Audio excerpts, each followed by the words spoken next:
Good morning, everyone, and welcome to the 2021 Plant Operators Seminar. My name is Grady Bradford. I'm the Director of Industrial Sales for Lonza Wood Protection, and I'll be your host for this seminar. Before we get started, I'd like to go over a few items to assist in making today's event simple. This is an example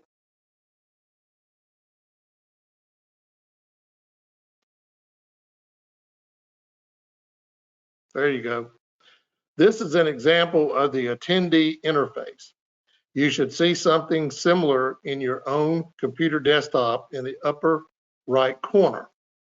The audio defaults to your computer's speaker system.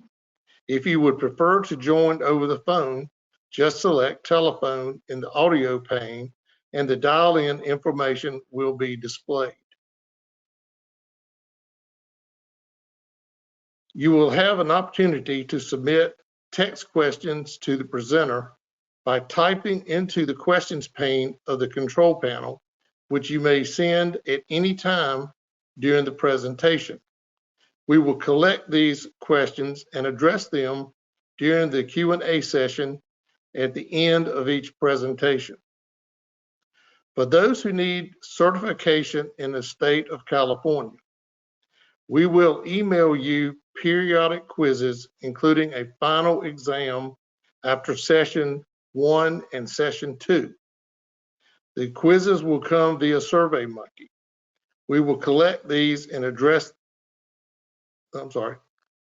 Please answer the questions immediately, as the survey will not be available for very long. As a reminder, before we begin, please stay active during the presentations. Some states may require a report that shows activity. Therefore, if your state requires this information, we have it available. Make sure your computer doesn't go to sleep. Move your mouse often. I would now like to introduce our first speaker, Eric Loomis. Eric is the Director of Commercial Operations for Lonza Wood Protection. He has 15 years of experience in wood protection, preservation business, in research and development, manufacturing and production, and currently sales. Eric has a BS Chemical Engineering degree from Auburn University and is an active member of the AWPA and the WWPI. Eric would like to say a few words.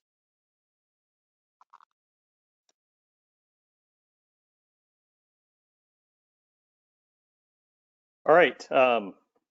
Assuming everyone can hear me, I wanted to thank everyone for joining today. Thank Grady for putting this together, with the opening remarks, and also the folks behind the scenes, Sarah and Belinda. Appreciate them putting this together for us. For our customers on the line, we put this together for you guys, and this is obviously not only for credits but also for training.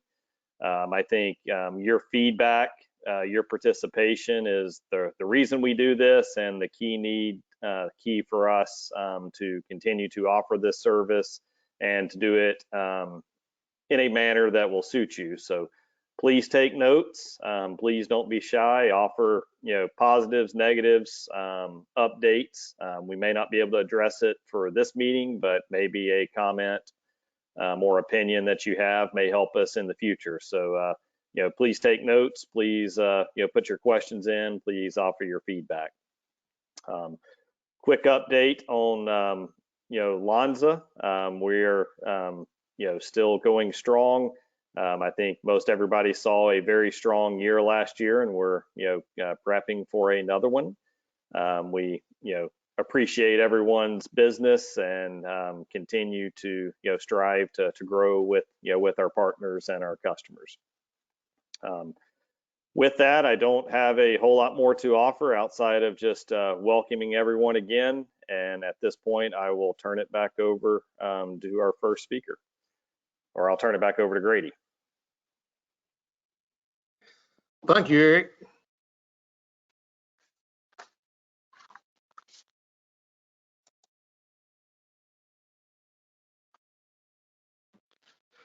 Okay, our first speaker is Brian Del Brewick. He's going to give us a little keynote address. Brian is a business development manager for Lonza Wood Protection's Wood Specialties Group. Brian joined Lonza in 2020 and has more than 30 years of experience in wood protection, preservation business, in research and development, manufacturing and production, and sales. Brian has a BS in Forest Resources Management from the University of Idaho and served on the board of directors for WWPI and the Treated Wood Council. Welcome, Brian. Thanks, Grady. Everybody hear me okay, I assume? So I thought today just give a quick talk. I know most of the people on this call are from the pressure treated side of the business, and what I thought I would do is give a little update on what's happening on the non-pressure side. Let's see here. I am not getting control of the screen. There we go. Oh, sorry. There we go. So we're going to talk a little bit real quick today about the other world of pressure treatment and today's a little bit about the innovative wood products, the successes and failures, and what are some of the challenges protecting these, what are the options and application methods, and a little bit on standards, and answer the question, do surface treatments work? And then talk about what our level of involvement is in that industry. So wood is still the premium building material. It's readily available and reasonably priced despite the current business climate. And of course, it's a renewable resource, and the green message is really starting to get out and be accepted. Wood has that high strength weight to ratio, and it's easily worked with common materials and tools and skills, and it's widely standardized. Today's wood products, we're more fully utilizing the wood, and while competing building materials are making inroads, the applications that we're using wood for are growing. We've got a strong movement to challenge the traditional limits of wood and wood structures, and a lot of that is through the engineered wood section. Today, wood products are stronger and lighter, more consistent, and easier to transport and install, and they're making a better use of the wood resource in general. So the products and processes have changed a bit. Obviously, we've gone from large logs, they weren't always this big, and to producing mostly dimension lumber and timbers. And today we're utilizing very small logs and wood byproducts to produce structural wood members.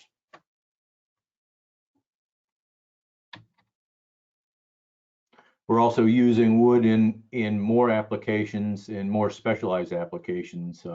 This was some construction in our neighborhood, and I looked at just looking at the house, how many different wood products are being used in very specialized applications. You have everything here from pressure treated plywood there in the front, pressure treated beams, OSB, there's LVL and PSL in the structure, as well as general framing, and the gray material is surface treated SPF trim. So we're using more wood, which is good. Some of these applications are working.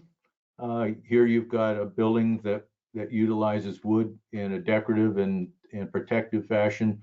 Both applications have nice, good eaves.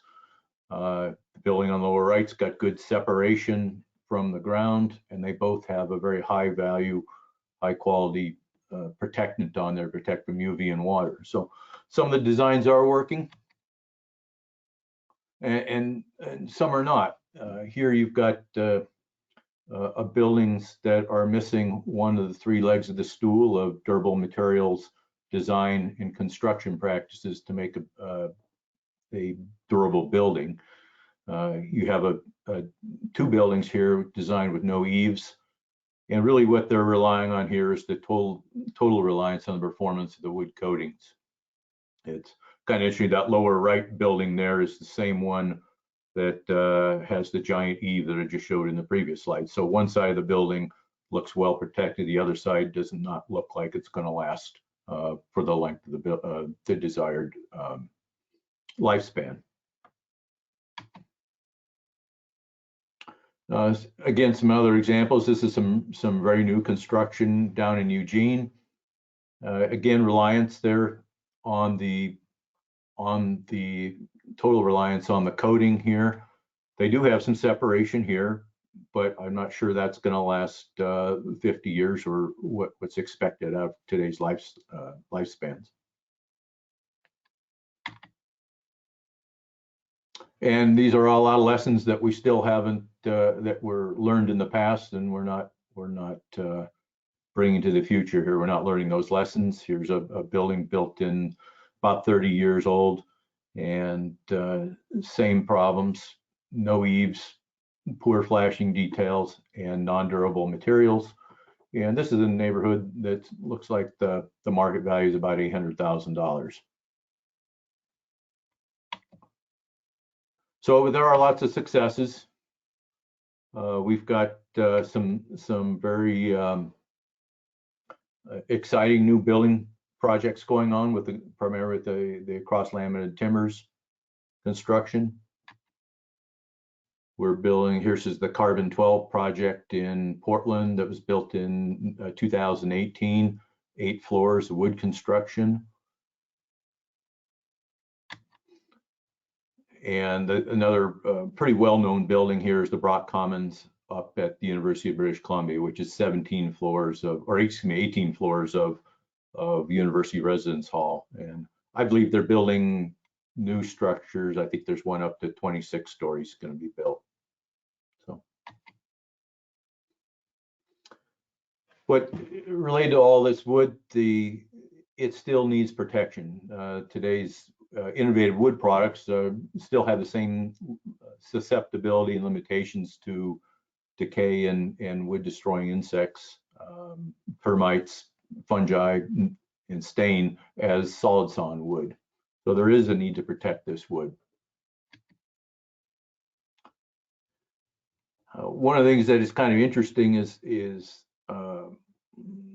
talking about the number of these mass timber projects that are going up. This is from June 2020, but there were about 1,100 of these projects either completed or under construction. And a significant number of them, about a third of them, are being built in areas that have significant either termites and or decay hazards. So the red circles there are areas that have Formosan termites, and then and of course the Pacific Northwest, which has a huge number of these mass timbers, we have high decay hazards as well. We're still seeing mold to be an issue. It kind of died down a little bit as far as a day-to-day issue in the news, but the engineered woods are made in a very closely controlled manufacturing process, and they're coming out bright and looking good. But what happens when they get on the job site? Here's a OSB subfloor on a home built last summer. Has some minor mold. Is this going to be a problem? Maybe, maybe not. But what about this? So this was just 2 months ago, a building going up in downtown Seattle has some serious mold problems. They've obviously bought their OSB from different sources with different ages, some of it protected from mold, some of it not. And what was interesting here is that they were just laying the orange house wrap right over the top of that.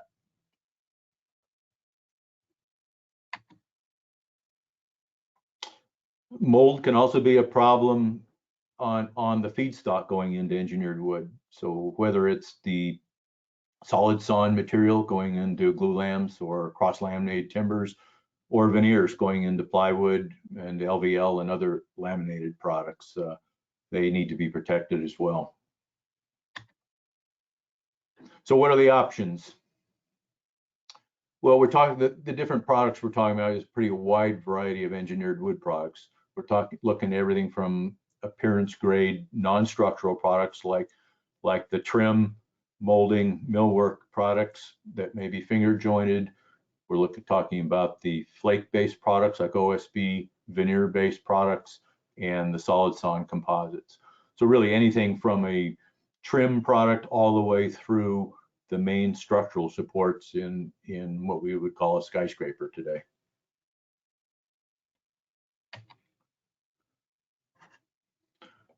Today's engineered woods are a far cry from yesterday's. This is actually some shelving units that came out of my house, 1964 vintage that got set out in the lawn on a wet grass, and as you can see, that was not water resistant or durable construction. Once that wood got moist, that glue had all the holding power of a kindergartner's glue stick. So I did not roll that piece of wood up. It did that on its own. So why not pressure treating? The main reason is it compromises the qualities that the engineered wood manufacturers use to differentiate their product from solid sawn and non-wood building materials. They're built to very precise dimensional tolerances. They're very stable dimensionally, and the mechanical properties are closely engineered. They also have a very low moisture content when they're coming out of the plants, and have low weight on some products. It's one of the big selling points. People have tried doing some pressure treating on some of them. Obviously, there's some particle board that was less than successful. That had all the structural integrity of a wet Ritz cracker when it was done. But engineered wood products manufacturers are also very leery of that, and many of them void the warranties if pressure treated.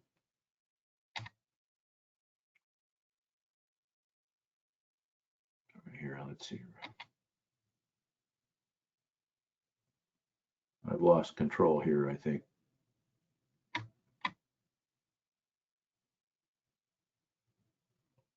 Hang on here, stay tuned.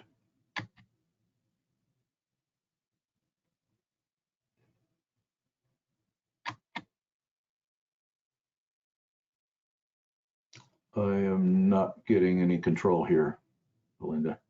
Brian, you should be good now. That was my fault. I'm sorry, audience. Okay. All right, let's try it again. Here we go.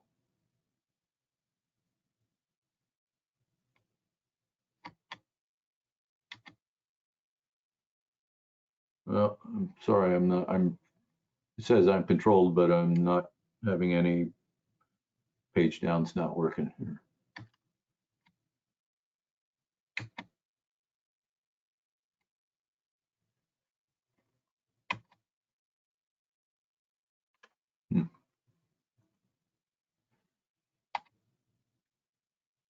There we go. Okay, so let's talk again about what we're looking at for the non-pressure preservatives. Let's see, I think I missed it. There we go. All right, we're back on track here. Sorry about that.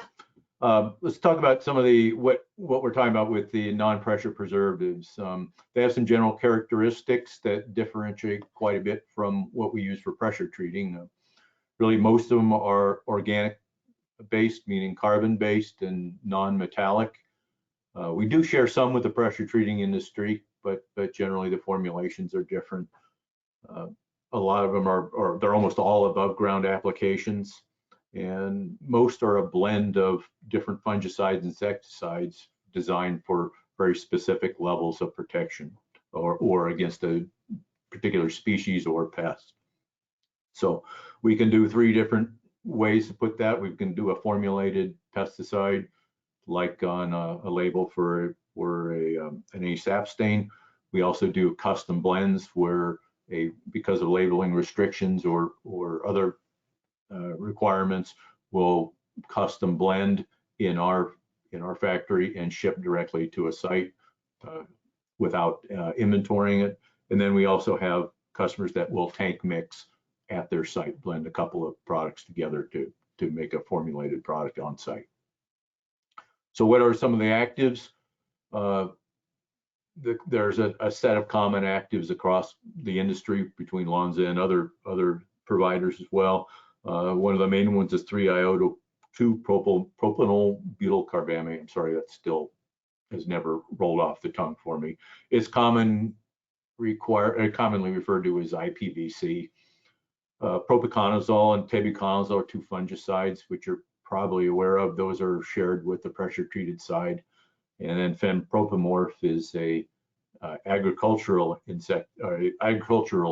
fungicide that's used in some limited wood protection products. Imidacloprid and bifenthrin are two insecticides, synthetic pyrethroids, and they are widely used. Bifenthrin is well, let's see, imidacloprid has approximately 600 uses. It's used in a variety of agricultural and human contact type products like pet flea control and that kind of thing. So quats are used as both formulating agents and as active ingredients, and boron is one of the main components of some products. Brighteners are used to provide protection and improvement for the non-biological attack on wood, for making it iron stain and other visual characteristics. So there are three major ways to protect the wood composites. We can treat the wood substrate, we can add the preservatives directly into the resins, or we can surface treat the whole finished product. And treating the wood substrate is probably the least common of them. The common substrates we're talking about are the flakes in OSB and PSL, veneer and plywood, and LVL, and then the lamella, which would be solid sawn 2x4, 2x6 that are used in glue lams and CLTs. Some of those, particularly for glue lams, can be pressure treated on the southern pine market prior to gluing. Some of the challenges with this method is that the preservative cannot interfere with the bonding and the substrate and the resins, and it's also got to be able to withstand the low pH of the resins, and also we also have high temperatures in the press times. Typical press temperatures can be up to 500 degrees, and a lot of the organic preservatives will not handle that type of temperatures. Additionally, we got some products, because the tolerances in the manufacturing process is closely regulated either through the APA or through their ICC-SR. They may require recertification of the product after doing a additive.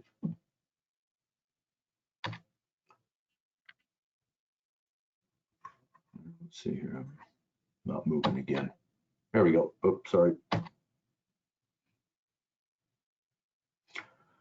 So the third mechanism is treating the finished product. With that, the widest variety of wood products are done this way. Everything from freshly peeled utility poles. Those are sprayed with a anti-sap stain to control the stain fungus, and not so much for appearances, but because that stain impacts the treatability and can prevent, at least can lead to overtreatment in the treating plants and problems with kickback. Green lumber is probably the most commonly treated with a surface protection product, but also we do SIPS panels, LVL and engineered wood and other engineered woods panels, and finally molding and millwork and door and window components are typically done this way. Spray, dip, and flood coating processes are all common, and we do get pretty precise, consistent application rates with these application mechanisms. treating the surface product also has the least impact on the finished wood product. We don't have heat, we don't have pressure, we're not impacting glue interaction and that kind of thing. And we can also reformulate to, you know, a wider variety of options to provide mold, decay, termites, insects, or all three. So some of the treatment surface solutions, we've got quite a range of them. We'll go through a little bit of these, both the anti-sap stains, the Woolman AG, Frameguard, and the Permatech. Our anti-sap stain treatments are the treatment of the raw wood at the sawmill. It can be either, and the peeler, pole peeler, they can provide either green protection for green or dry. And the formulations are very specific to the species of wood, the length of protection required, the moisture content, and that kind of thing. They provide generally short-term protection for wood from the sawmill through the building cycle. And that's usually a 3 to 6 month level of protection. And there are other applications where they're used for short-term protection, either to keep it bright before it gets painted and that kind of thing.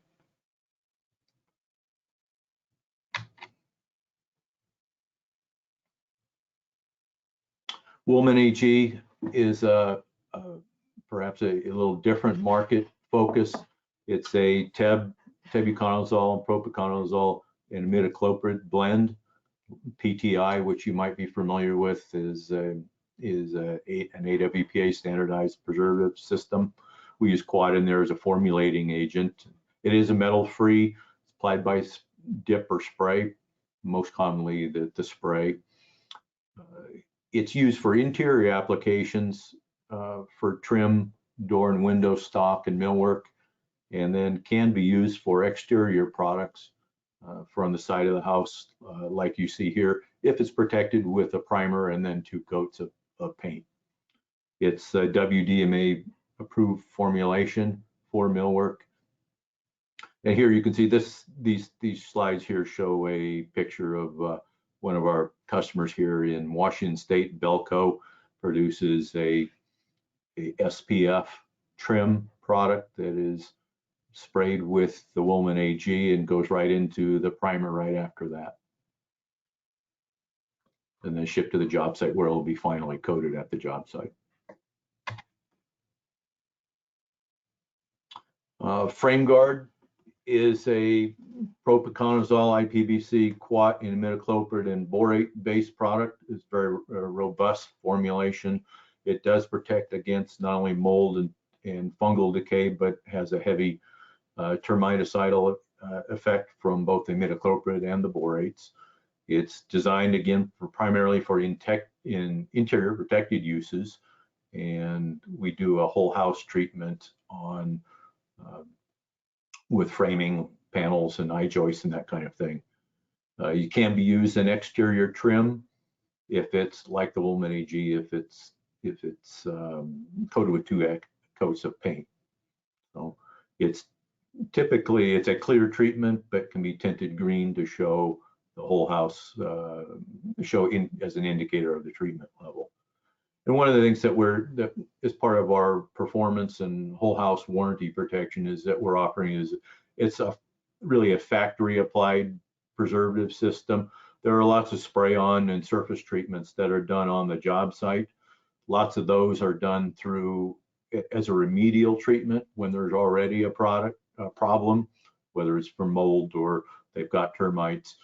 The idea of the Frameguard and the whole house protection is that it's factory applied, and all those hidden nooks and crannies that you can see in that lower construction illustration are protected.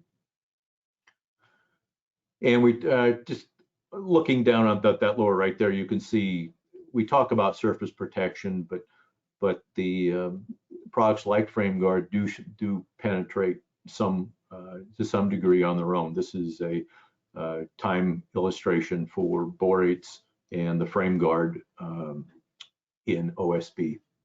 So we do get a significant level of protection in the middle of the piece.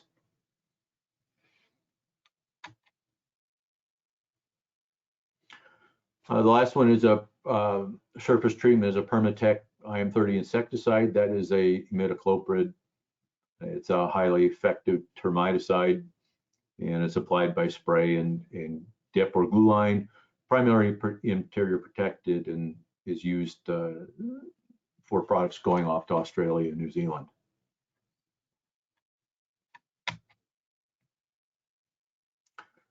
Just talk real quick about a couple of the main application methods for the surface treatments. Spray is very common, both either a linear or a transverse spray. The linear is probably the most common because it allows inline efficiencies. You would see a spray system like this on the outfeed of a planer at a sawmill, or the molder at a millwork treatment plant. And on a sawmill, that would go, of course, right into the green chain or the stacker. On a millwork treatment plant, that would go right into the priming line. So, and those spray systems can be sized for a pretty wide variety of commodities. We have customers that spray utility poles as they come right out of the peeler, and then you can get all the way down to millwork guys that are spraying 2x2s and smaller pieces.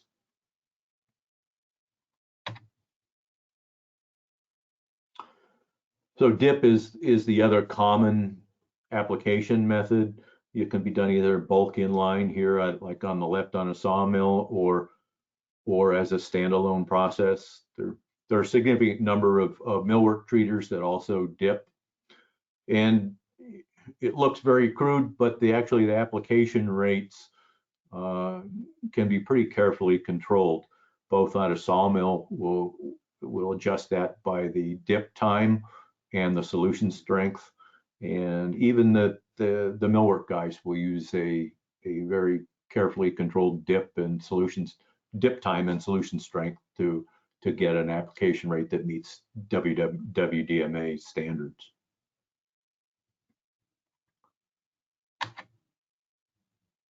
So the non-pressure quality control treating standards, a lot of the products are treated industry or internal standards. Their AWPA has a set of non-pressure treatment standards. The Australia standard 1604 is a very carefully crafted standard. And the window and door manufacturers have a unique set of treatment standards and performance criteria. And of course, there's the specific ICC ESR requirements for different products. On the sap stain and anti-sap stain product is typically a supplier-based standard based on some testing we've done at a sawmill. Quality control is the delineated, the application rates are delineated on the pesticide labels. And we use a lot of the same analysis methods like the pressure treating. HPLC for the smaller, the organic biocides, and titration if we've got a quat-based product that we can use as an indicator. Wood sampling, a little different. You can see on the right there where we do the wood samples for a sawmill to test the retention level of the sap stain is primarily a surface wafer cut out of the surface of the board and then analyzed, ground and analyzed.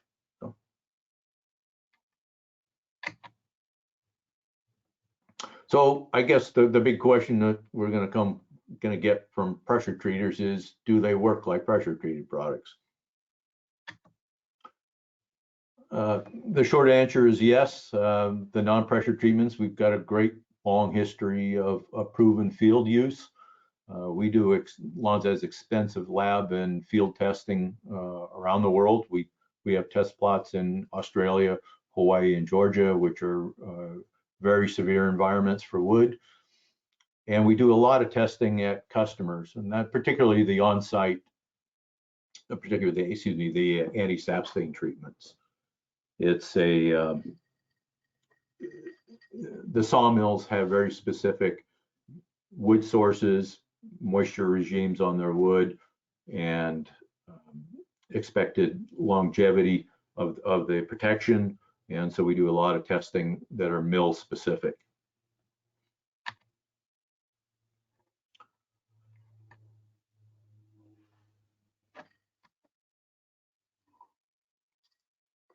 So here you can see this was a 6-month exposure at a Western sawmill.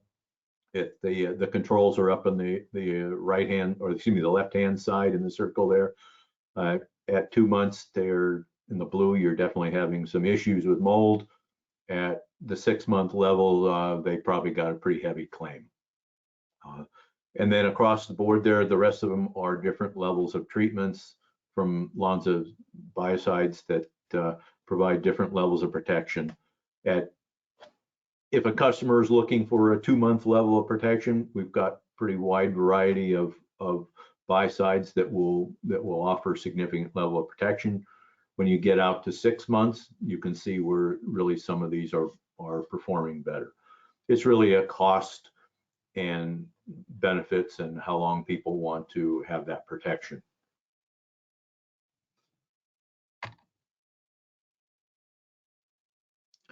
So without, on the Frameguard, we get the same kind of service life here without protection. We're looking in just a month or two of some serious issues. With Frameguard treatment, you're getting very long protection against mold, termites, and decay. Woolman AG, as I said, is used in a lot of different applications, mostly a millwork and trim type product. So maybe a more appropriate test is the L joint. And for those of you guys don't know what an L joint test is, it's finger joint, a 90-degree finger joint that is treated and then assembled and painted, and then the joint is actually cracked, the paint level, and put in these racks. So it's designed to simulate a window or door type application, and that is where the seal has failed.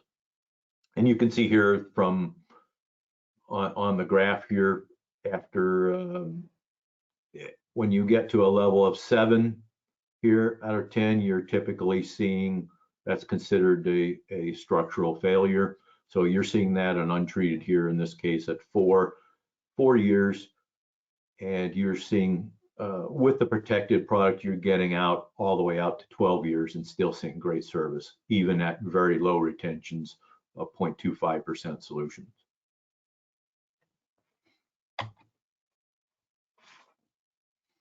Related some performance on the glue line treatment. This is the bifenthrin glue line treatment used on this. This is some plywood pieces there. And this is a laboratory termite test on Massotermes darwinensis. This is done in our Australian division there, excuse me, our New Zealand division. But you can see that the glue line treatment is offering significant protection against the termites. Oops, sorry, here I got ahead. This is some field testing going on. This was a project that was done for Ferrers Lumber and their mass plywood panels. This is going in a termite mound with the bait sticks or the vertical pieces, and then the treated members are down below there. And you can see it's a pretty active site here. This is an untreated zone, untreated piece really doesn't have much left of it besides the glue after just a few months. And so how well does the glue line treatment work? Well, you've got the control lost about 99% of its mass. Really, again, just the glue's left. The treated part is lost less than 5%. Less than, excuse me, 0.5%. And what we see is that you'll get a little bit of grazing down here, you can see on the face veneer. But once they get to this glue line here on the first face veneer, that stops them. And there's not a significant loss in strength from that grazing. if that grazing is unsuccessful or undesirable, we can add that surface treatment, the imidacloprid IM30 or even a Frameguard product to eliminate that grazing.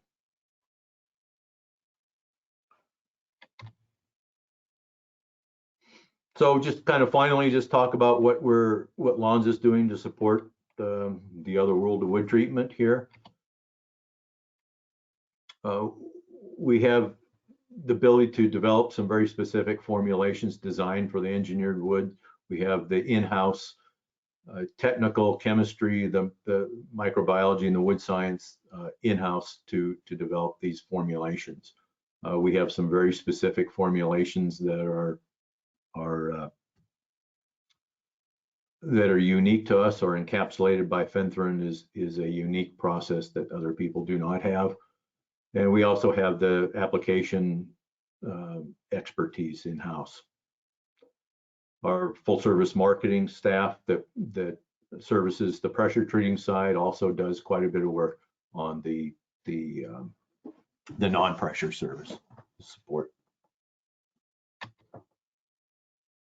And of course, on the service model, Lonza is we provide the same level of service that we do as we do on the pressure treated side. We have field representatives, technical field reps that are across North America that provide weekly service into our customer base. We have engineering applications, so treating equipment and software for applying the products. And then of course we have the environmental health and safety support that we do. So, and that's really what I wanted to talk about. Hopefully it opened up some eyes and illustrated some ways that wood can be protected in other ways besides pressure treating. So that's it. I'll turn it back to you, Grady.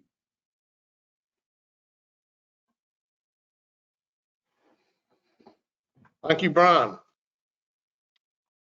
I wanted to mention that some people are not actively moving their mouse or using their computers, so we are seeing you are inactive. So be sure to just touch the mouse every now and then to keep your computer active. Thanks, Brian. Our next speaker is Tim Carey, and I've had the pleasure of working with Tim for 25 years. He is Lonza's industrial sales specialist and has been with us since 1996. Before that, he started in the 70s. I know he doesn't look it, but he's been around a long time. Tim provides support to customers, manufacturing, and users in all areas of treated wood, including production, quality, process, and proper end use.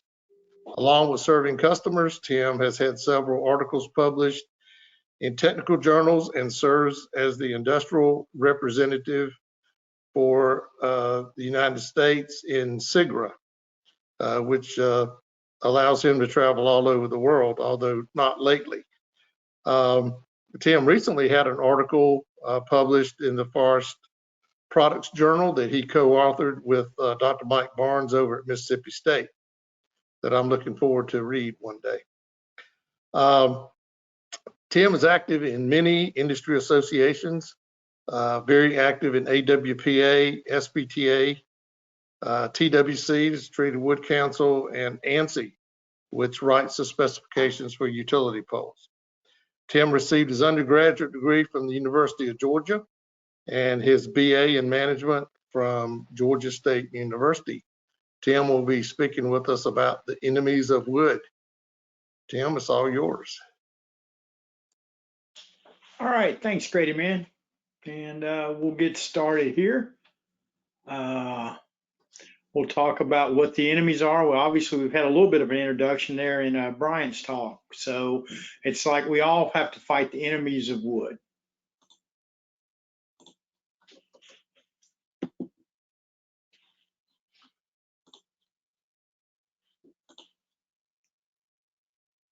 All right.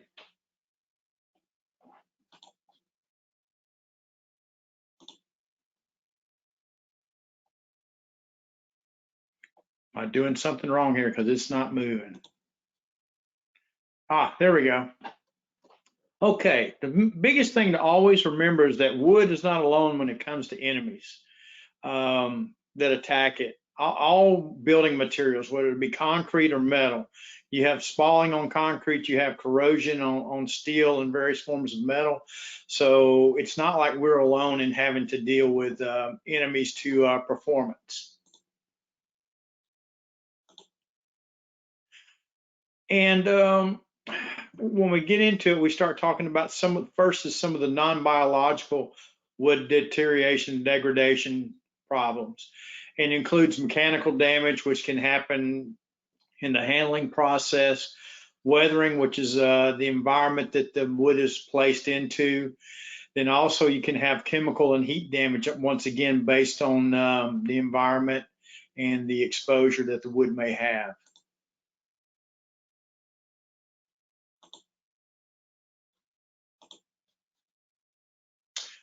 Okay, mechanical damage. These are things where you've got a physical contact with a piece of wood. Things like rain running down, waves in the ocean, wind blowing debris or dust. When people are doing excess cleaning on wood, as well as things like utility poles that are on corners of roads where you have traffic brushing against it. All of these types of mechanical damage, it removes the sound wood or it degrades the wood fibers, which can cause it to have an uneven surface and expand the checks. These can be typically prevented by using a mechanical barrier so that you are protecting the wood from these exposures.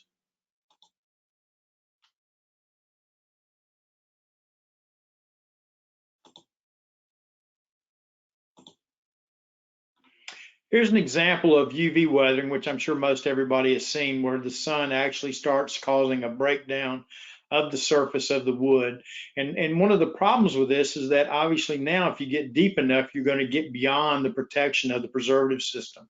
So it's very important that you have some kind of protection against UV and weathering so that the piece of wood will last a lot longer. Moisture is another thing that can cause issues. Like we talked about rain, it changes the dimension of wood. Obviously, it'll swell. You can also get warping or bowing, which changes the shape. You get cracking, checking, or splitting. As the moisture gets in there, it swells the wood. As the moisture leaves, then the wood reduces in size and it causes openings that allow moisture and other things to get behind preservative treatment. So you can do things like water repellents or surface coatings to help prevent these kinds of issues. And a lot of these are applied even after on pressure treated products. Chemical exposures can also cause issues to wood. If you have strong alkalis or basic materials, they start to degrade the lignin and makes it more fibrous and brushy looking coming off. Acids get in there and it breaks down the cellulose and the hemicelluloses and makes them become more brittle. And you can prevent that by wood choice, preservative system that's in there, as well as putting up external barriers and coatings that may protect it from those type of exposures. Heat. Wood starts to decompose roughly at 100 degrees centigrade, which is 212 Fahrenheit, which is the boiling temperature of water. So that would explain why that causes a breakdown. Then you get full combustion at 275 degrees, which is around 520 something degrees Fahrenheit. We all know when wood burns that it's not a good thing. And even before it actually catches on fire while it's doing the decomposing, you start losing strength in the wood. The moisture content has an effect. You start seeing a color change. You usually start getting a little darker and you start losing strength. You can use fire retardant chemicals and treatments, or you can have thermal barriers that separate it from exposure to these type things if you know you're in an area where this is a problem or concern. Now we'll move more into the biological wood deterioration and degradation. We'll talk about fungi, insects, marine borers, and then other things that cause problems. And some of these things, this is going to kind of build once again on Brian's talk, because that's what we're all trying to do, is protect wood for as long as possible, so it makes everybody's customers happy that they've got a really good piece of wood out there doing the job that it was intended to do. Fungi, obviously we've all seen these. In fact, we eat mushrooms, right? So they're out there. And where you don't want them is on the building, like they're in the picture on the left. That's not a good place for fungi. On the right, that's okay. But we want to make sure we keep our wood that's used in construction safe and working well. You have basically three main types of wood decaying fungi. You got white rot, brown rot, and soft rot. You also have non-wood decaying fungi, molds, mildews, and sap stains, and a few other things. And those are, once again, these are things that Brian talked about. And fungi are living organisms. And what they need to live is a source of food, which is the wood, an adequate supply of moisture. They have to have oxygen, and they have to have suitable temperature range to be able to survive. So if you take any one of these four things away from the piece of wood, the fungi cannot survive on it. So those are the things we try to do. If you take, that's why we treat wood, because that keeps wood from being a source of food.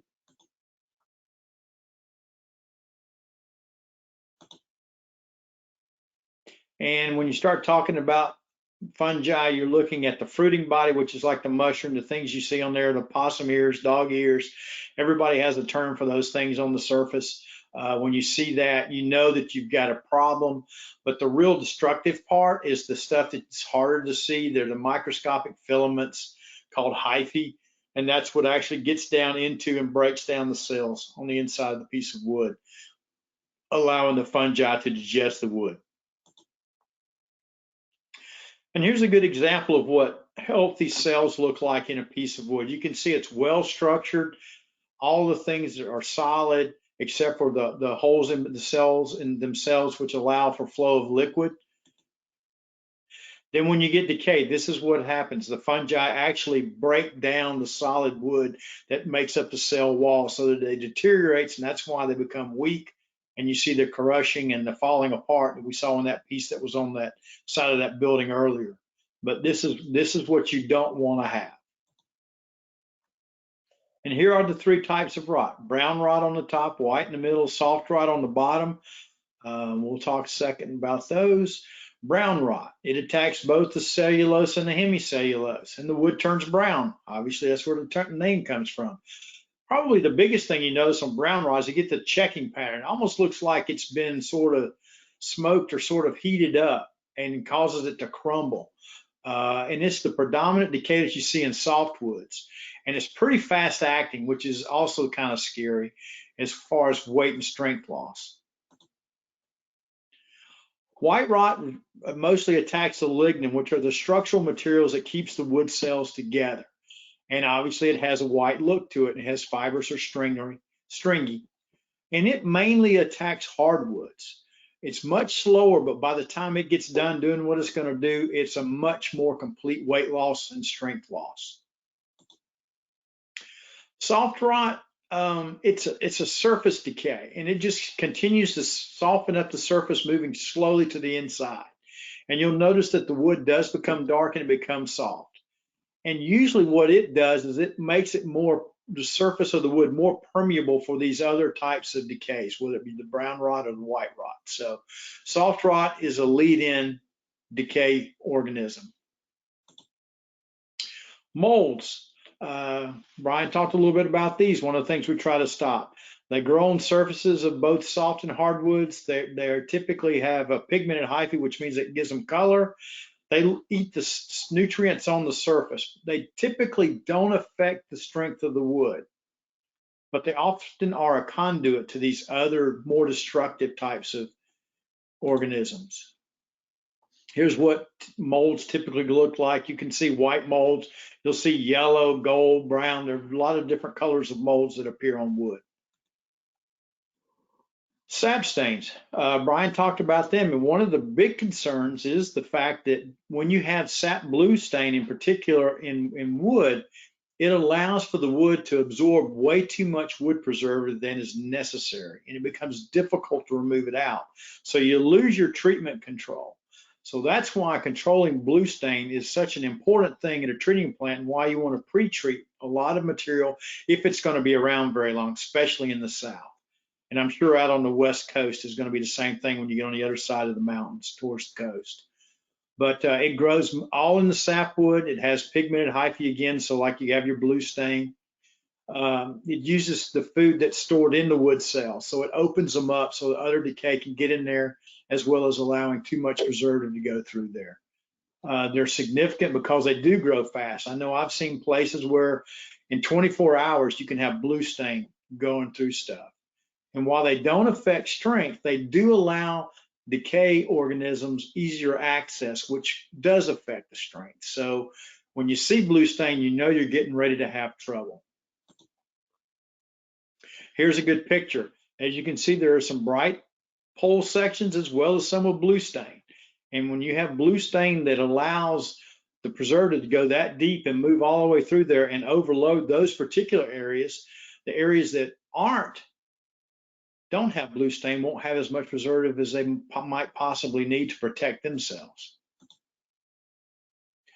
So some of the ways to protect against fungi, we need to eliminate one or more of the things that it needs: food, water, oxygen, and temperature. So that's why we use pressure treatment. You want to kiln dry wood or dry wood to like 20%. Keep the wood saturated or apply heat so that you sterilize it. Here on the left is a typical way that wood is stored to keep it. You keep it wet so it can't grow. On the right, you don't see so much anymore in a few places, but that's rafting the logs so that it keeps, once again, keeping them soaking wet so the decay fungi cannot get started. Now we'll talk a little bit about some of the wood destroying insects we run into: termites, carpenter ants and bees, and beetles. Termites live in colonies. They actually eat the wood, which is one of the problems. When you find their galleries, they're filled with frass where they've been eating and then excreting the remains. And they can do a lot of damage in a short period of time once they get started. And these are signs of Formosan termites, and they're just horrible because, for one thing, their colonies are so big, they're in the millions. They'll actually attack live trees, and they'll use trees to move from building to building. I've seen that particularly in areas like New Orleans. They get them terrible down there because they can move around so much. But this is definitely one of the things you want to try to, if you find out you have anything like these around, you want to get rid of them fast because they can destroy a wood structure. And this is kind of give you an idea of the termite hazard. As you can expect, wherever it's warm and moist, that's where you're going to have the most termites. And then as you move inland, you see less, and further north it gets less and less. And usually in those areas where it's none to slight, it just depends on the local environment, whether it's conducive to having termites or if they may have been brought in on wood. Carpenter ants and bees. Since they don't eat the wood, they're much more difficult to get rid of. And if you've had those in your house, you'll know that. They do bore a very clean hole. They're very clean insects, but they do a lot of damage. Beetles. You have ambrosia beetles, metallic wood boring beetles, powder post beetles. All these things drill small holes and usually eat some of the wood, but mostly it's for habitat and raising their young. Here's ambrosia beetle, what it looks like. One of the things about them is that they can attack freshly treated wood because it's moist and soft, and they will go through it. Once again, you can see where they're trying to build nests on the inside.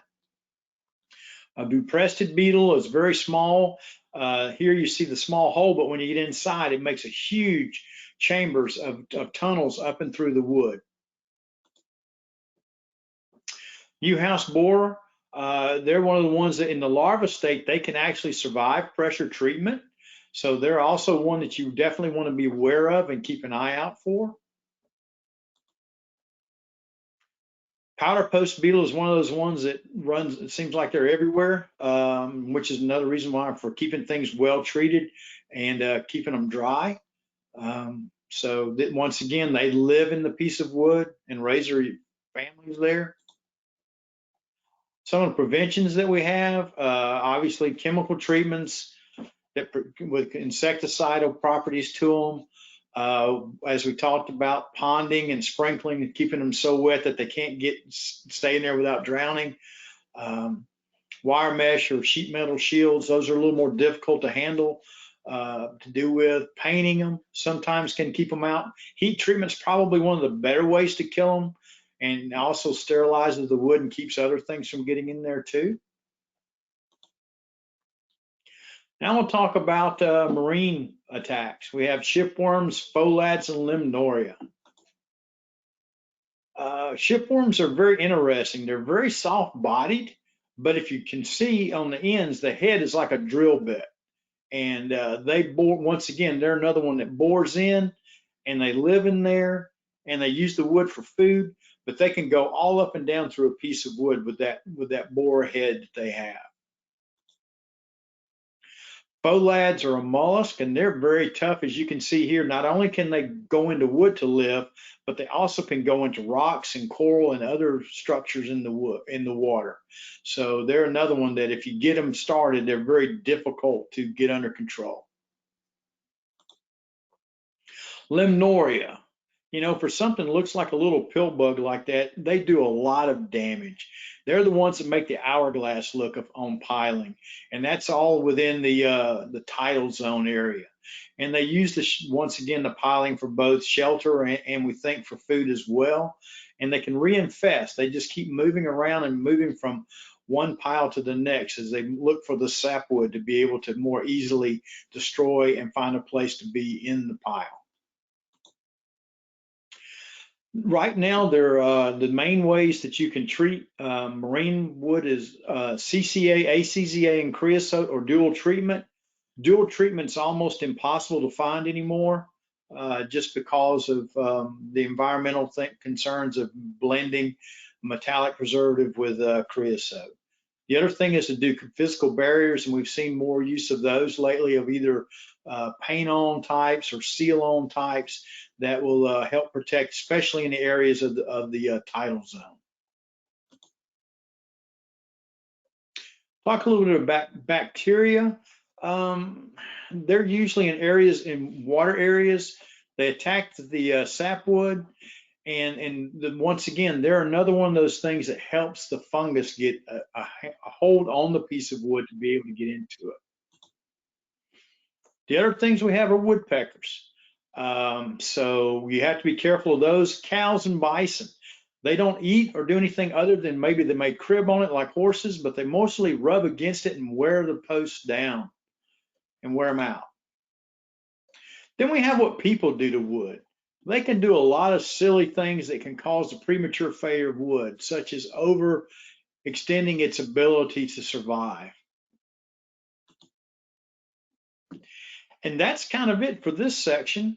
Now we'll get ready to, I'll turn it back over to Grady and he can move to the next area. Thanks again.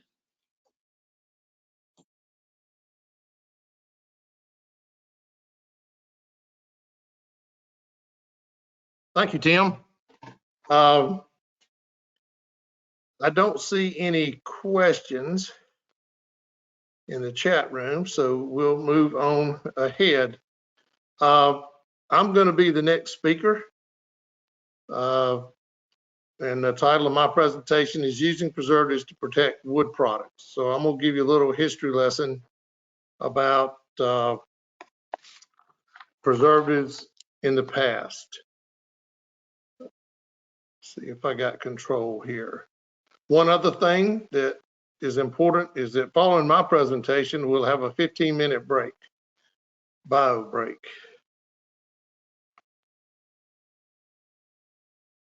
Let's see, Belinda, I don't seem to have control here using my arrows.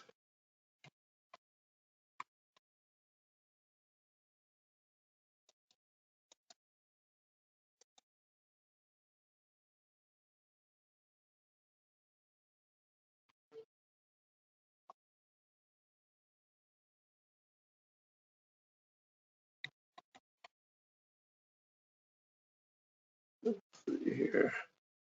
I think there might be a slight delay. Grady, try it again. Okay.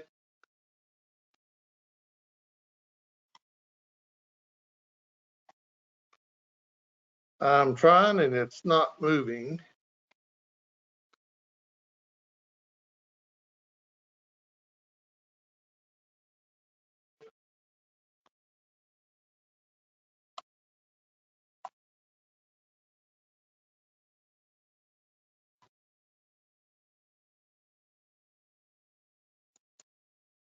Are you using the mouse or the up and down keys?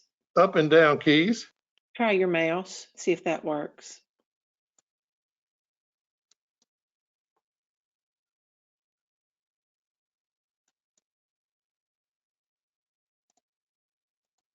It doesn't seem to work either.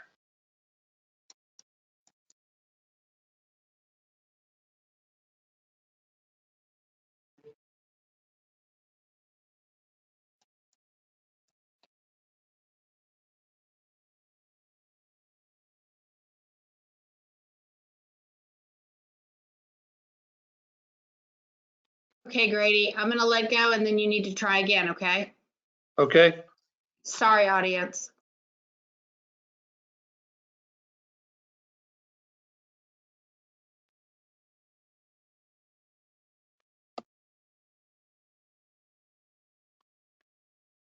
It still doesn't seem to want to go. Must be you. Okay, we'll do this then. I will forward the slides for you. Okay. Okay, just say next or ding like we used to do back when we had the little slides, you know. Okay, go ahead. Okay, why wood? Sustainability. Treated wood is scientifically tailored for all its final applications based on geographic region, species, environment exposure hazards, and in use. Next. Alternative materials that Tim referenced earlier, like concrete, fiberglass, aluminum, underground, steel, all have their issues as well. Treated wood is treated properly for its application and designed to last for years. The best thing about wood is it's easy to use and install. It's so versatile and adaptive to different things during construction. Wood's performance features include desirable strength to weight ratio, provides insulation, resistant to wind, resistant to chipping and scratching. And treated wood enhances durability and performance features. Okay.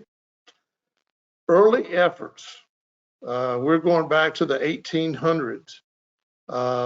They were trying to preserve wood by using a soaking solution of mercuric chloride, copper sulfate. Copper sulfate's been around a very, very long time, since 1837. They also in 1838 impregnated with zinc chloride, which we use today, zinc product. And they used transpiration to use copper sulfate. And then they used iron sulfite. Then a second treatment was sodium carbonate, Payne process in 1841. So efficacy was varied at best at that time. Okay. The Bethel process was introduced in 1838, and that was the first time they used an initial vacuum where they removed the air from the wood in the pressure process. And it was a full cell process. We use very little of that today. And they used coal tar, which was the predecessor to creosote. In 1883, Bolton added a a seasoning step. And when they heated the wood under in creosote, so they basically boiled the water out of the wood, which is what we do either through air drying today or kiln drying. Okay. And the industry really got established in the early 1900s with the expansion of the railroads. Creosote gained favor when they used coal to extract the creosote, and the cost was reduced due to the roofing process and then Lowry process in atmospheric pressure. They didn't pull an initial vacuum. The AWPA has been around since 1904 to represent the pressure-treated wood industry. And the Forest Products Lab in Madison, Wisconsin was opened in 1910 to do research on new preservatives. And they've done a wonderful job. Go ahead, one.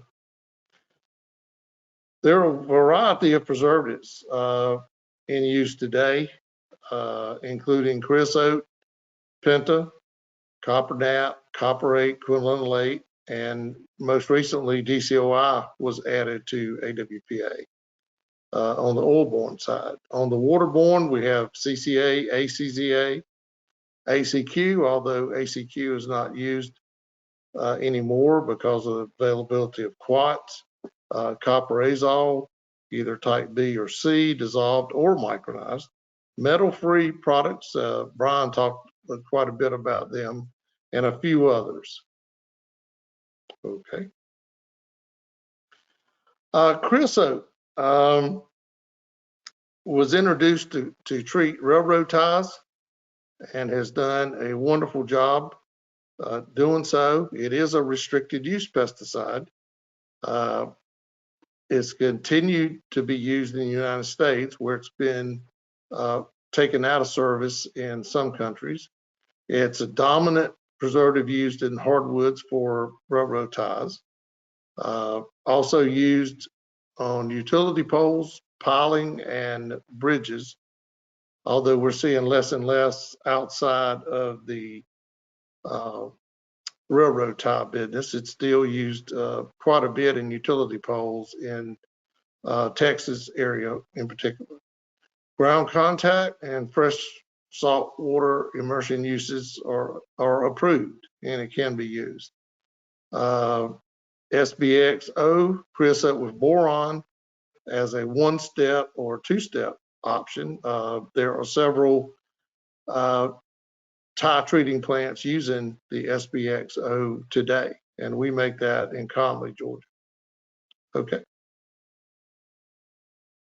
Penta is developed in the 1930s. It also is a restricted use pesticide. KMG is the sole supplier in North America, and they make it in Matamoros, Mexico. It can be used for utility poles, cross arms, pilings, bridges, fence posts. It can be used either ground contact or fresh water, but not salt water. And as currently, KMG is pulling it off the market. Will quit manufacturing it in December of this year. So the utility pole industry, where it's prevalent, is going to have to switch to other alternatives. Okay. Oil-borne copper preservatives. Using preservatives to protect wood products. Copper nap, we'll briefly go through these. Was approved in 1949 by AWPA. It can be used pressure and non-pressure as an in-cut solution at 2%. It's used quite extensively, particularly in piling market. And it's also available as a waterborne. Copperate quinolinolate was registered in 1956. It's also approved for food contact, which makes it unique. It's mainly used on in-cut solutions and for log homes. not used as a pressure treatment that I'm aware of. DCOI recently approved by AWPA for utility poles in 2017. It's also the active ingredient in EcoLife, but most recently approved for utility poles. Originally approved in 2008 for above ground residential uses, and it is unclassified. Okay.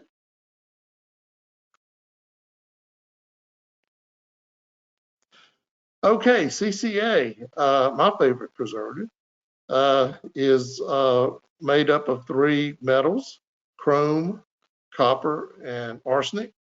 Has been around since the 1930s. It is also a restricted use pesticide. It is waterborne, of course. It can be used on southern pine and red pine, lodgepole pine, cedar, but not on hardwoods or Douglas fir. You have to use oilborne on those. It's been in use since the 1940s.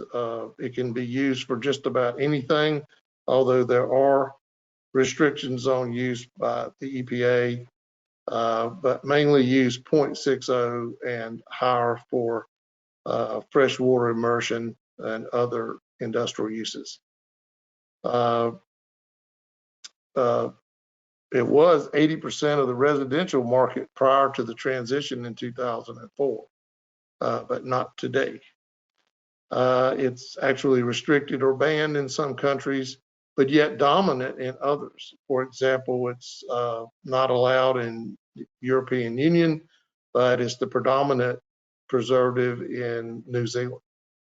Most commonly used in pine poles, piles, agricultural posts, and timbers.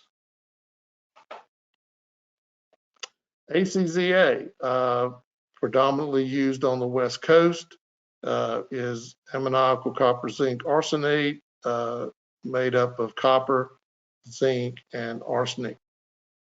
It is I'm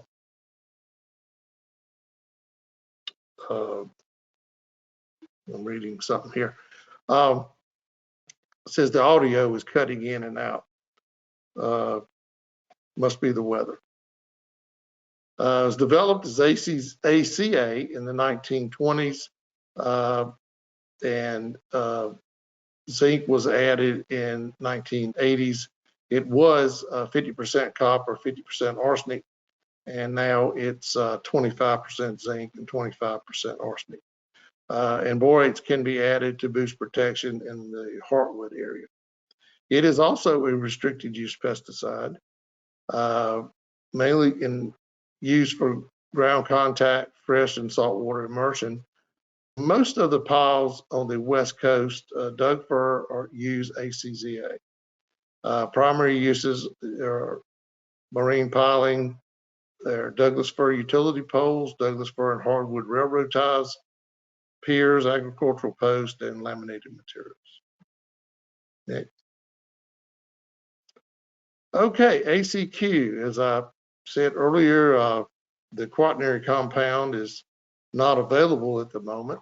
There are 4 types of ACQ as it has evolved over time. Type D is the predominant one with DDAC in it, which is less corrosive than BAC. It's the carboquat is the product that they use today. Originally patented by Stella Jones as Domtar at the time. It's unclassified. The conversion to amine formula made ACQ suitable for eastern species. It was ammonia-based. Use of Lonza carboquat instead of DDAC helped alleviate the corrosion issues. Unfortunately, that product is not available today. And I don't know if it'll come back or not. Next. Copper azole is the predominant wood preservative of choice for residential use today in different forms. It is also unclassified. There's two types, type B and type C. Type B is used in Canada and type C here in the United States. And it has a 25-to-1 ratio of copper to total azols. And the two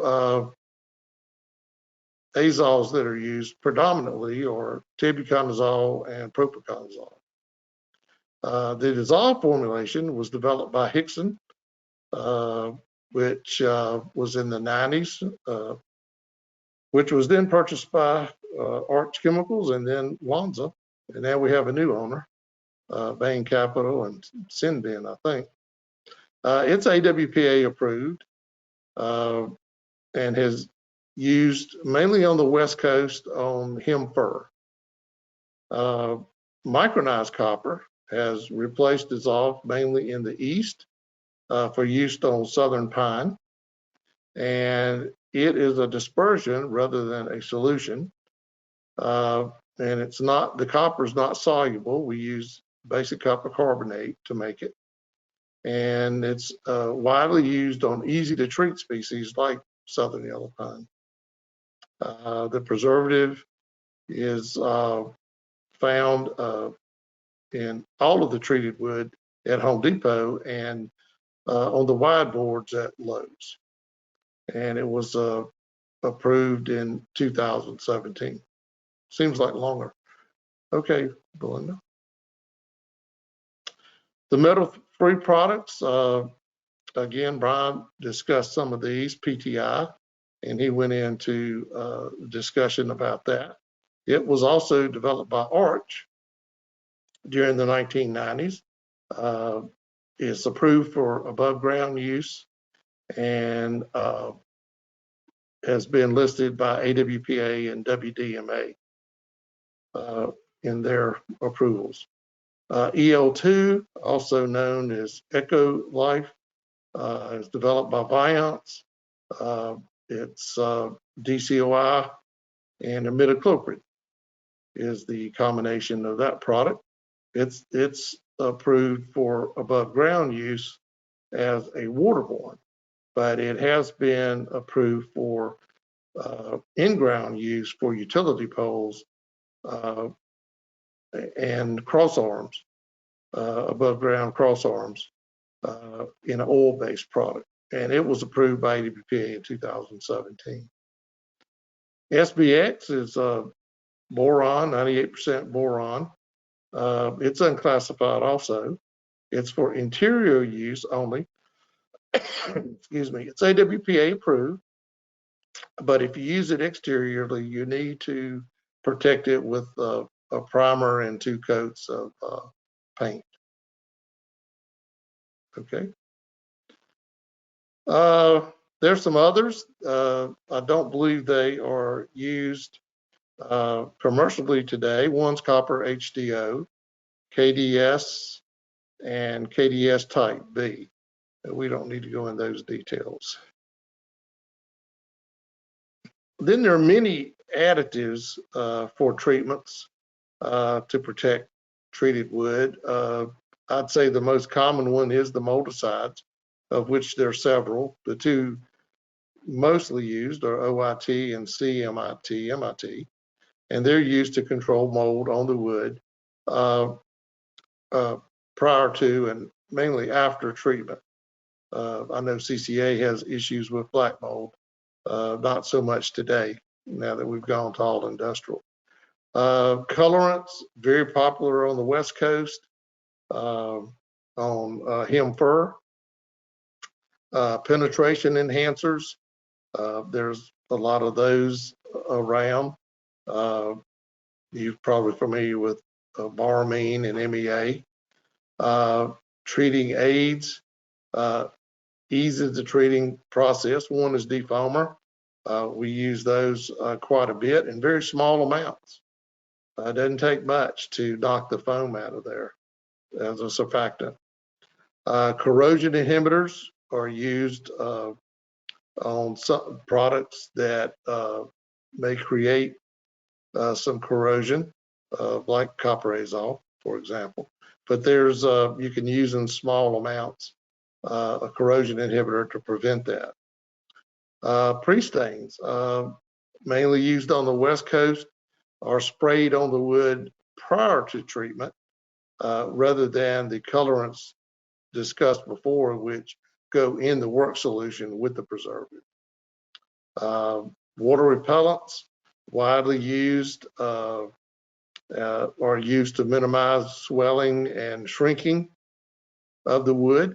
I know a lot of wood at Lowe's and Home Depot, particularly in the appearance grade material, which is what you would see on a deck, like the 2x6 and smaller, have water repellents in them. Surface treatments control mold, stain, decay. That's usually prior to treating with the wood preservative, the surface protection material that Brian discussed. Okay. Well, regulation of preservatives. I talked about restricted use and unclassified. This is just a graph to show that in-use pesticide, your heavy-duty preservatives like CCA, ACCA, creosote, and penna are going to be restricted use, and the others are going to be unclassified or general use. Okay. Determination of pesticide classification. Product is listed as a restricted use pesticide for a couple reasons. Similar or identical to another product that's a restricted use pesticide, or if the toxicity exceeds hazardous criteria set out in an EPA regulation and is not mitigated through labeling restrictions. Most of that reason for being a restricted use pesticide is handling the preservative prior to treating. It's a mammalian issue with the workers in the plants. Labeling requirements, restricted use pesticides must appear in a box at the top of the label. Reasons for restrictions must also appear. And there's all kinds of rules and regulations about the label. And restricted use pesticides are not available for purchase by the public because of their characteristics. Must be a restricted use certified applicator. Reason that most of everybody's here on this call is to be a certified applicator. Okay.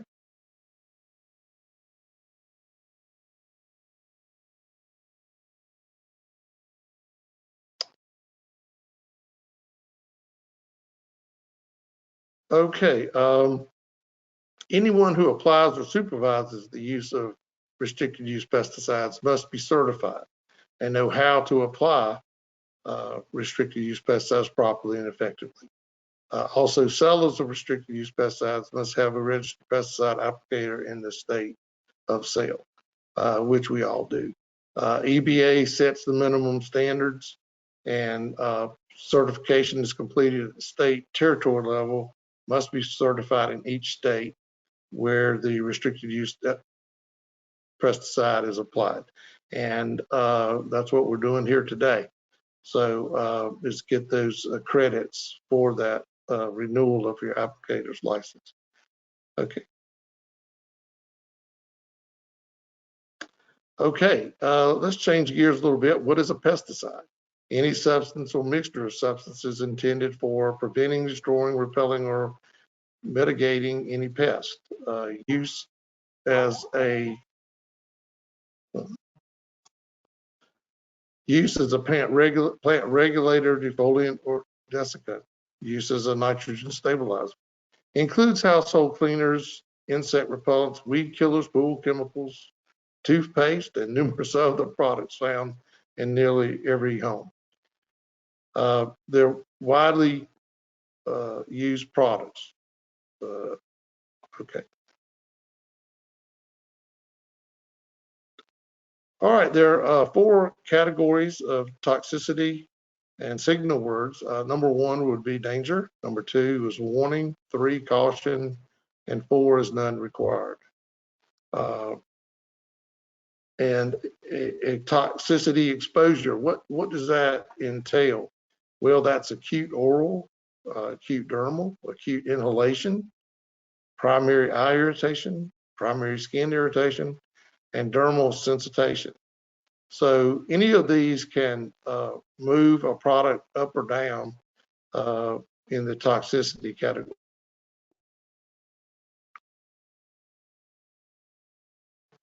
Okay, I won't go into any details on this toxicity categories, but you can see the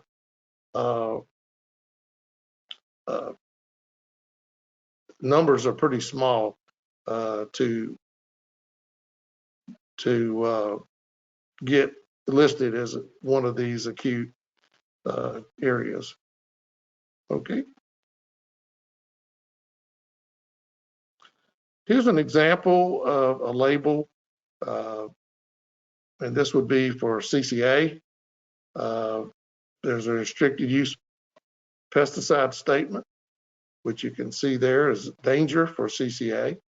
The signal word, protective equipment, personal protective equipment, safety requirements, environmental hazards, first aid, directions for use, and storage and disposal.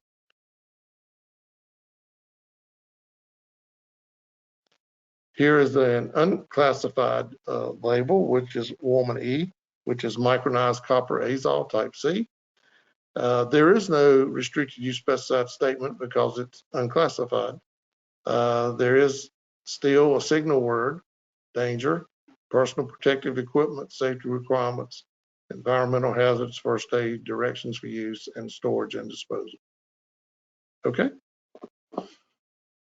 Okay, so how do we limit exposure to the environment and people? Now, this is for the preservative, not the treated article. Okay. We use engineering controls, safe handling procedures, containment, good housekeeping, and personal protective equipment. Engineering controls are very important in the treating plant, as are the others.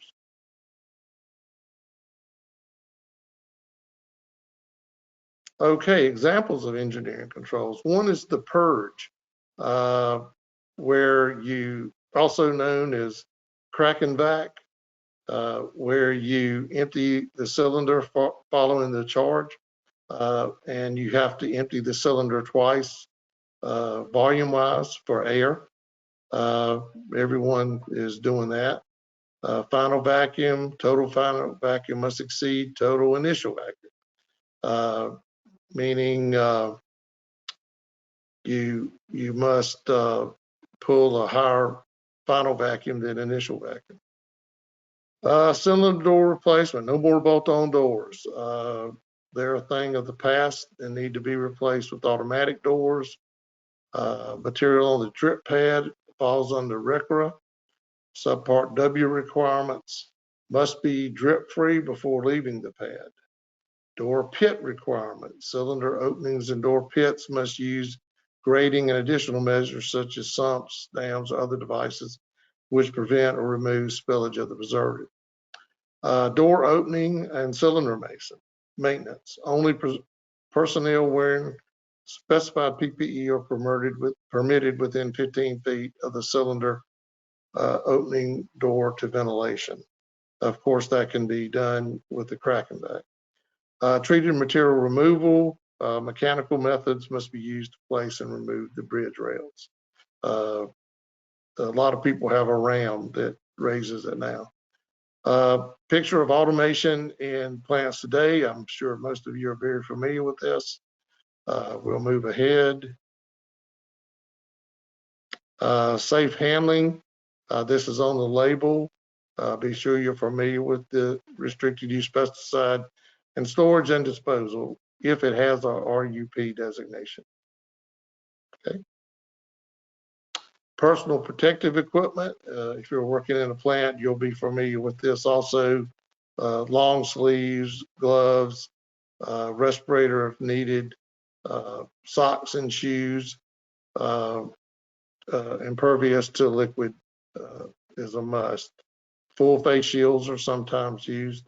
I won't go into the rest of that. Lonza distributed before Christmas our 2020 EH&S calendar, which is very handy at the treating plant. I know we send out 2 or 3 to each plant so they could have it at different locations, and it gives you all of the requirements you need during the year from an environmental standpoint. I can't read that, but it provides you with handy stickers to put on your calendar when you need to do certain environmental things like clean the pad once a week. Okay. Purchase order information, verifying in use, verify exposure, wood species, conditioning, preservative, retention, quality mark, commodity standard or use category designation, packaging, delivery requirements. Okay. The AWPA, American Wood Protection Association, I'm sure most everybody is familiar with them. It is an international nonprofit standards writing body, and many countries around the world use the AWPA standards or as their standards, or they use it to write their own standard. It's ANSI accredited, founded in 1904. There are mainly 3 types of memberships. That use, and one is general interest, one is a producer, and one is a consumer. And so, example of a consumer would be a utility buying utility poles. Producer would be either a treater or chemical manufacturer. And general interest would be government, academia, specifiers. It's an open technical consensus process. Anyone can join, and it's individual memberships, not corporation memberships or company memberships. So I encourage you to join AWPA. And there are different types of standards within AWPA. One is preservative, analytical methods to measure those preservatives, both as chemicals and in the wood, inspection requirements and quality control, and of course, evaluation standards. Okay.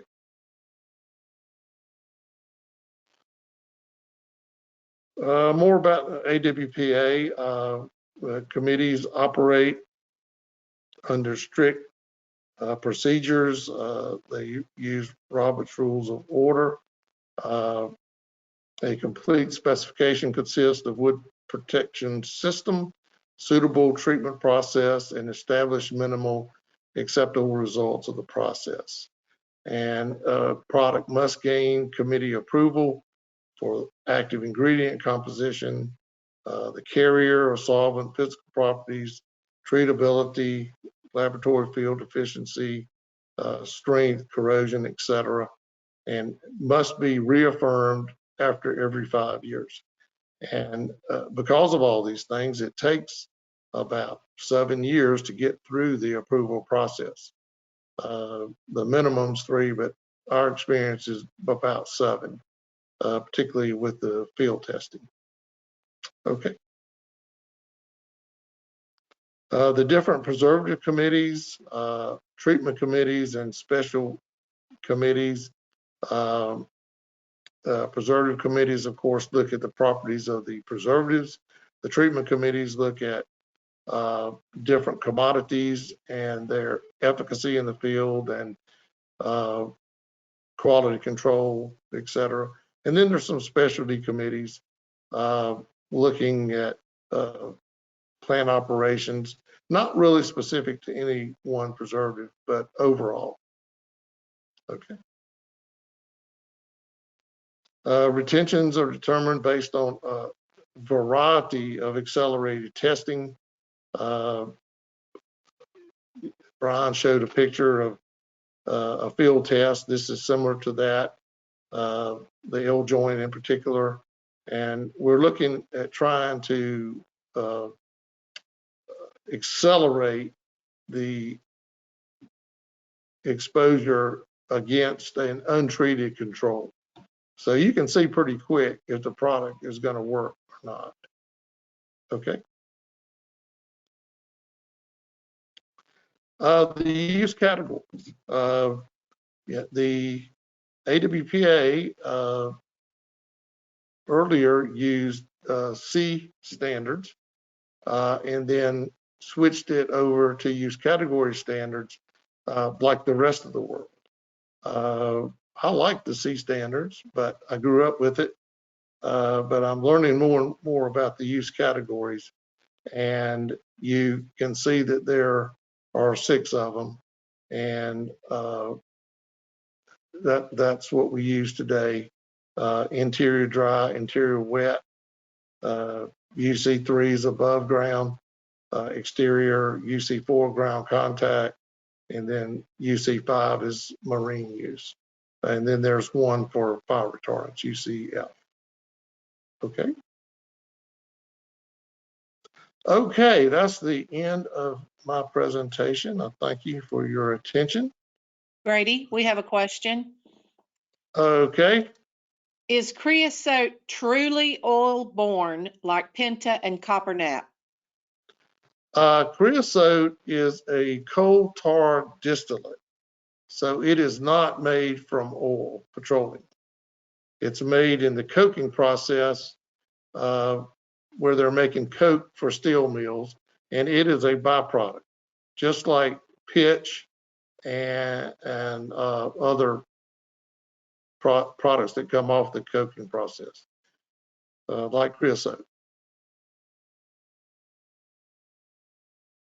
Any other question? Nothing's coming in, Grady. I think that was it. Okay. Thank Well, you. we're gonna take a break for 15 minutes, and it's what 9:41. Let's come back, since we're moving pretty quickly. Come back at, that would be 1 o'clock Eastern time or 10 o'clock Pacific time for our West Coast guys. So we'll see you at the top of the hour, and we'll continue on.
Well, good morning or good afternoon, wherever you're sitting.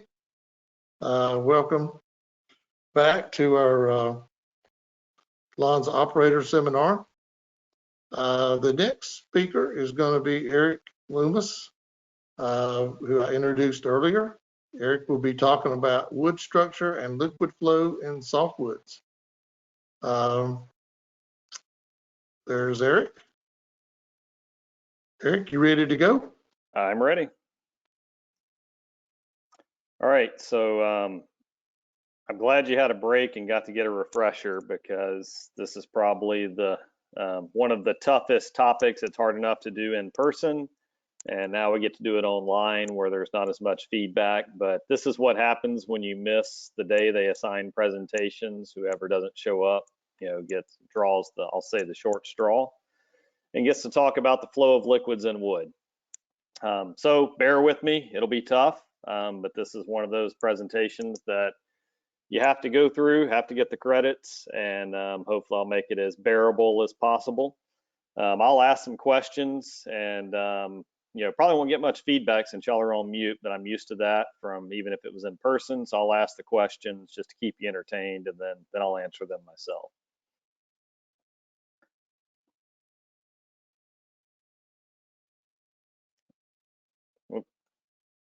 Okay. So agenda topics, we'll talk a little bit about the tree growth, flow mechanisms as far as how the material gets in, how the liquids get in, talk a little bit about grain direction, pit aspiration and liquid properties, some ways to improve the flow, some different type of methods and the steps. That's where it'll start to get a little bit more entertaining or interesting. And then we'll finish up with some of the key measurements as far as doing as far as measuring the flow and treatability. All right, so not going to get a lot into this. The bigger piece, and I think most people are aware of this, of how the tree grows, and really talking here about some of the rings and the years of the wood. So not going to spend a lot of topic here. We'll get into the next slide, but I think this is fairly common knowledge as far as typically the rings represent the years of the wood, and typically have a bit of a tapering process here. All right, so getting into some of the anatomy of the wood. Some of this will be, again, common knowledge, but we'll kind of just go through it so that we can check these items off the box here. You have your bark, which is the outside of the wood. Then you have, as we're coming from outside to in, we'll have sapwood, then heartwood, which is your closest, to the core, and then you have the pit or the core of the material. Specifically within the sapwood is you have early wood and late wood.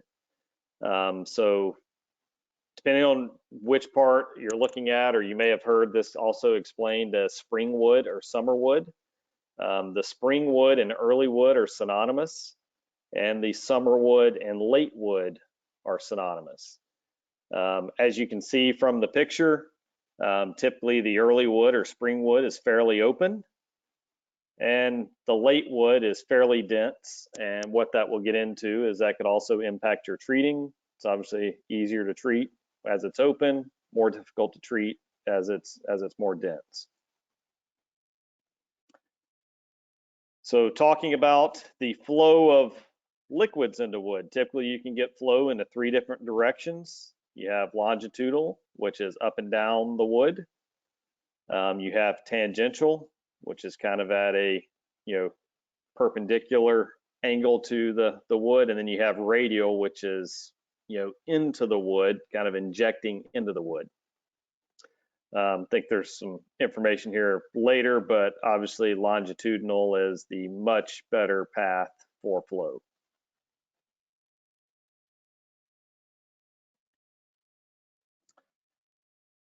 All right, so looking at the anatomy of the wood here. So this is at a microscopic level, and showing some of the flow. Here is longitudinal up and down, and here is you know, those mechanisms for doing that. Tangential, radial. So just, you know, looking back, you know, looking at from the piece of wood to a microscopic section of the wood. If I'm looking at this, you know, you've got two different pieces of wood here, early wood versus late wood. I'll ask the question, which is the late wood? And hopefully everybody is answering. You can see this is much more dense. So here's where you would expect the late wood. Here's where you'd expect, you know, the spring wood or early wood. Just to ask the question, easiest way to flow is going to be longitudinal. All right, so getting into even a further microscopic level, what are the, you know, mechanisms or cells for flow? The longitudinal tracheate is by far the, you know, your best mechanism for flow. You know, if we look back here at the at this picture, these are going to be these, you know, these longer tubes or pipes. So, you know, get some examples there in a minute. You've got the longitudinal parenchyma, some ray tracheids, ray pit parenchyma, and some epithelial cells. These tracheids, again, think long hollow tubes, as you saw from the previous picture. So if I'm taking that into the treating plant, think of your, you know, your pipes and your pleating, your plant, or straws. If you imagine a bundle of straws, you know, that's going to be where that fluid goes through. Normally those are 100 times longer than wide. You know, so on a microscopic level, very long, very narrow. And your flow is, you know, roughly 20 times greater in this longitudinal direction than, as we talked about earlier, say the radial direction. Regarding the parenchyma, it's not a very considerable player in penetration. These ray tracheids do have some radial penetration involved in that, so we'll get to that in a minute. And the longitudinal parenchyma, it's more used to influence the spread of liquid after already penetrated. It's not really involved in the penetration, more involved in the spread of that penetration.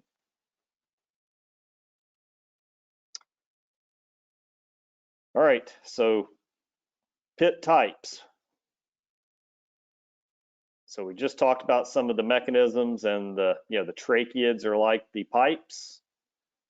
Your pits are like the valves. So your tracheids allow the flow in, the pits are the valves, you know, that allows the tracheids allow the flow in, the pits are the valves that allow it, you know, more for penetration. So your impregnation is largely dependent on the movement of preservatives through these pits. So if I'm looking even further in, got some letters here. This M is the membrane. This S is the cell wall. You have the pit chamber, which is C, so the chamber of this pit. This T, I would normally ask what this is, and I'm sure everybody on the call is saying, oh, that's the torus, and that would be correct. So this T is the torus, and the, you know, main piece here of allowing flow through. This A is the pit canal. Regarding the types of pits, I just went through kind of the mechanism. This A is more of a simple pit versus B is your border pit, which is the key one that allows flow to go through. So I've got some information, I've got a couple slides later, but you know, when this pit, so this aperture here, if this seals, that becomes, I'm sure everyone is yelling out, aspiration. And I've got a slide here in a minute that will show that. But if this closes, That's closing the valve, restricts flow through there, and you now have an aspirated pit.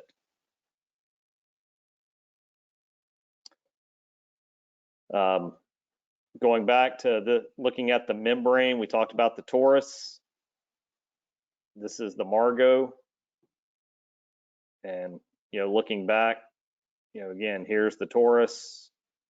This part here on the outside on the other side would be the margo, and that's the flexible membrane that allows this to move back and forth.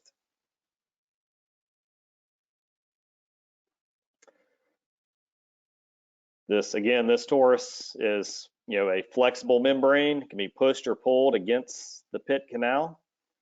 Again, if it seats, that pit is basically sealed off and aspirated. All right. So we've talked about some of the cells, mechanics that they'd allow the flow. Now we'll talk about actually, the actual flow. So you have several things that can happen within here. You have diffusion, you have capillary action, and you have bulk flow. So diffusion is different than penetration and flow. It's more of the equalization of a concentration, dissolved material across a concentration gradient. So it depends on that cross section and capillary size, but it's a very slow mechanism, better in higher moisture material. And I think for those who have treated borates or familiar with borates, this is more of the the process. Once the material is in the wood, then you can have further flow mechanisms or diffusions with like a boron. So you're equalizing concentrations or moving toward calibrating the moisture level within that cell or in that mechanism. Capillary action is basically the pressure drop. The pressure drop creates that capillary action. Pressure drop creates some bulk flow. Penetration of the liquid into the capillary structure and subsequent flow through capillaries. These movements are affected under externally applied pressure or an internally created pressure. So this is kind of the mechanism that allows what we'll talk about next, which is bulk flow. This always occurs through your larger capillaries, and this is where we get the majority of our flow when we're talking about pressure treating liquid.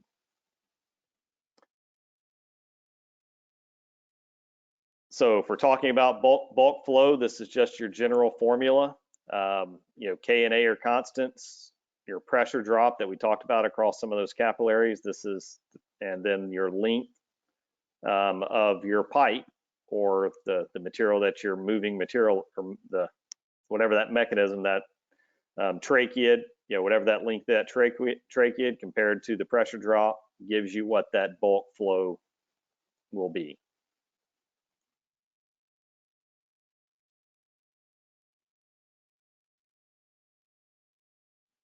Sorry.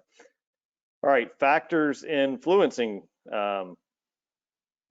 So permeability and treatability, and those are similar but different things. So permeability is the measure or ease by which fluids flow through wood. Just basically how easily will that material flow or get into the wood. Treatability is the ability to penetrate the wood and achieve a desired retention. So you can get liquid in the wood, but if you can't penetrate it or keep it, then you won't have the treating properties that you need.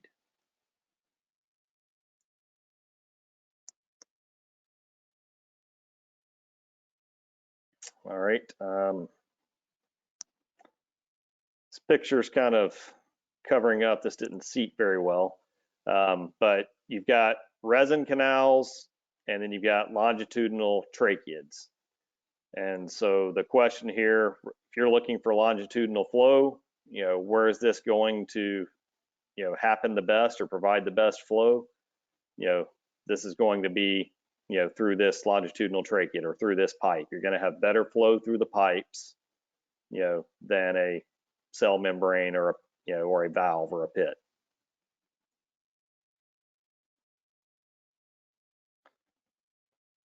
All right, so longitudinal pitting, this is kind of a different, a different view of what we saw earlier. Just a different angle here.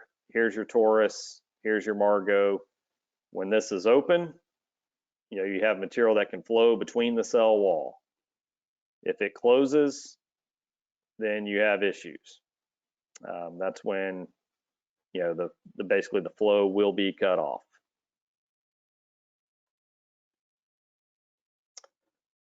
All right, so we talked about longitudinal flow. It's much greater opportunity of getting material into, the cell. You have radial flow, which you have the ray parenchyma, resin canals, and radial pitting. And again, this is kind of going into the wood. I kind of look at this, I have an analogy for this that is probably not correct scientifically, but it makes sense to me. If you're trying to get liquid, in the cell, or I'll use in your body, if you're drinking water going down the pipe of your throat, or if I compared that to wood going down to the tracheids, that water is going to get in the system pretty well. If you are soaking or in the ocean or soaking in the tub, you're going to get some flow through your skin, but not quite the same, not near the amount as you would. So if you can imagine kind of soaking inward versus finding the least, or the easiest way to get in, that would be my, really probably, not the scientific analogy, but it makes sense to me. You can get some soaking, you can get some radial penetration, but the direct flow, longitudinal flow is so much faster, so much more efficient. That's where you're going to get your major flow within the cells. And then tangential flow is even less. You can have some in the, with tangential pitting or with cross-filled pitting, but extreme, very little flow in this direction.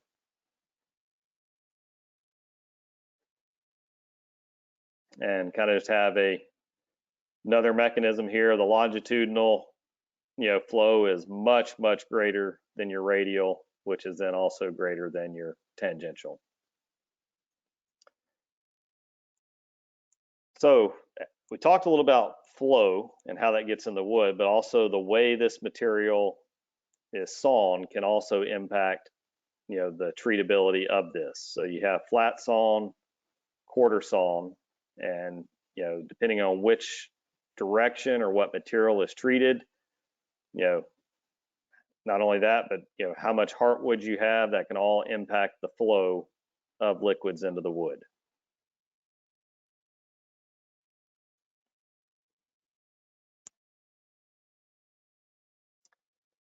All right, so I mentioned earlier there'd be another picture of the pit aspiration. I think this is what you see here. You are opening, and then this closes. So this membrane basically attaches here. The torus is sealing this pit. Once you get to this point, you're not going to have a very good opportunity of getting flow through that cell.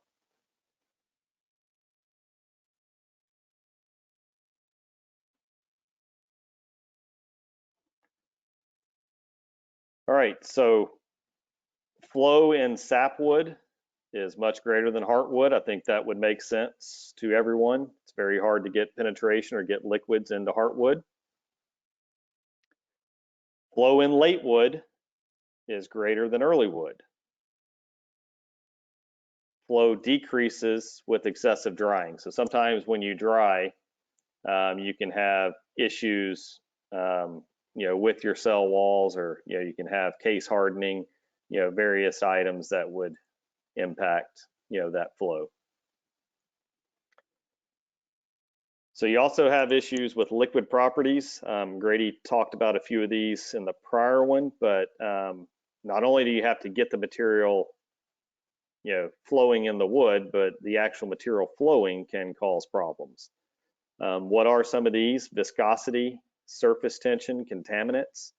So viscosity Can be changed by concentration, temperature, the specific chemical properties of the wood. But normally the more viscous something is, the less it's going to flow. So if you have issues with flow in wood and then you have issues with your liquid that is flowing, you could potentially have problems. Surface tension. Normally this is one where I pose the question to the audience of what could cause this or what you would do to fix it. Something here would be an example of foam or a specific chemistry. So we add defoamers to decrease this surface tension. Helps with the treatability. Obviously, when you have foam, you're building a barrier for that penetration. So especially for the whether it's ACQ or copper azole, some of the specifically the co-biocides are almost similar to soaps or have a lot of detergent type properties. So you can create foam. When you have foam, that makes it harder to treat. Contaminants, particulates, extractives. If you have dirt, if you have stains, if you have other foreign debris, that can impact your flow of the material, of liquids through the wood. So it's hard enough to treat this material when you start, introducing other products, other contaminants, that can, limit your treatability.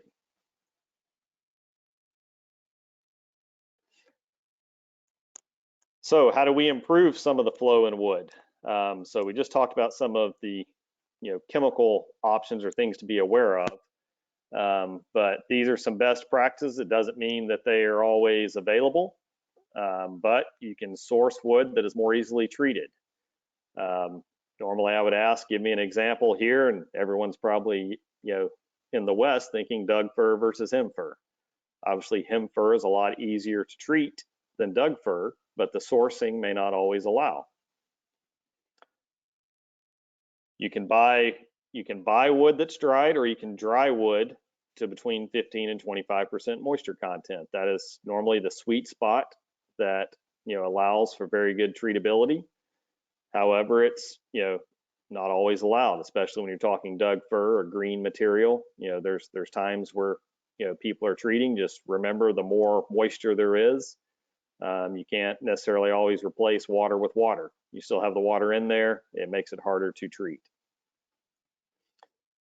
Periodically filter solutions, especially for those in the West that are using colorants or pre-stains. That combined with dirt, dust, wood, mechanical filtering is a good mechanism and a good hygiene practice to help with your treatability. Other thing would be fresh solutions. Sometimes just starting a tank, back up fresh, helps with that. Filtering, mixing back fresh. Using up old solutions with full cell treatments. This is normally not a problem out West, but if you do have old solutions, a lot of times you wouldn't want to use a modified type process, because that introduces more wood sugars, more ability, more extractives that can impact the treating. Alterations to your treating schedule, or potentially alterations to your process. Some things we haven't talked about yet that are commonly used: heat, ammonia, air drying, going from 35 to 30, 30 to 25, all those things help. Viscosity, temperature reduces viscosity, so I know there are certain people who use heat. Ammonia, chemical mechanism, does certain things to the solution, may offer as a buffer, may help with the pits, the ammonia opening up the pits. There's various things. There may be other chemical additives. For example, the folks that are using boramine, there's chemistry things that can also help.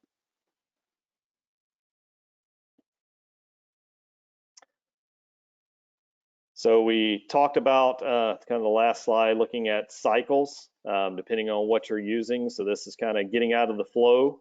So I hear some applause in the background as we get away from flow and more into treating. These are the typical wood treating cycles. You have an empty cell or Lowry process, normally begins at atmospheric pressure, typically oil-borne preservatives. You have a empty cell roofing process. Again, normally for oil-borne preservatives, begins under air pressure. You get to a full cell Bethel process. That's what the majority of folks are using. So typically for waterbornes, think this, normally it's done at 22 or higher. So I think I may have a typo here, but normally you have a vacuum that's a higher vacuum.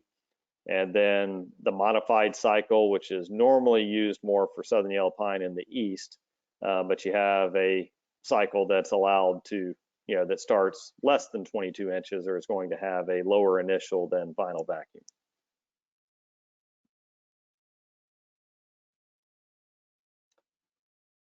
Kind of a visual representation of what this looks like. Full cell, you're basically trying to get the entire treatable portion treated. Sometimes I have a modified where you leave a little bit of air in, and I've kind of got some gauges of, these aren't necessarily typical, but kind of gives you a gauge of what this may look like. A Lowry empty cell and a roofing empty cell. So again, these may not be exact for Western or depending on what preservative, but let's call, you're leaving in the wood 1 gallon per cube, 1.5 gallons, 2 gallons, 3 gallons. The determinants of this would be, Grady talked about AWPA standards, what is required in some of the oil bornes. You have certain gauge retentions or assay retentions that are required. Penetration requirements may change this. And then, cost as well. The more you leave in, the potential more costs that you have, especially on the oil bornes where you're not necessarily, that's more of a shell type treatment or even Western species. Then freight, sometimes, like this modified cycle, a higher concentration on the outside allows, for a smaller gross or net injection, which, reduces the freight or the amount of, increases the amount of material you can get on a truck.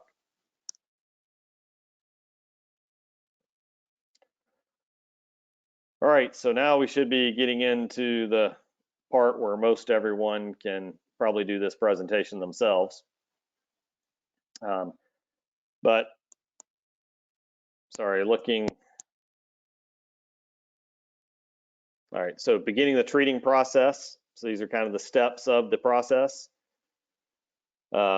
This is an example of a full cell. You're going to calculate the wood tally, note your desired retention. What are you targeting? It's hard to set up a recipe or a charge if you don't know what your target is. You're considering what that solution uptake is going to be. You're determining the necessary solution concentration. Do you have the right concentration for the job? You're recording your tank readings. You need to know where you're at before you start the process. So you're going to achieve and maintain the desired initial vacuum for a specified interval.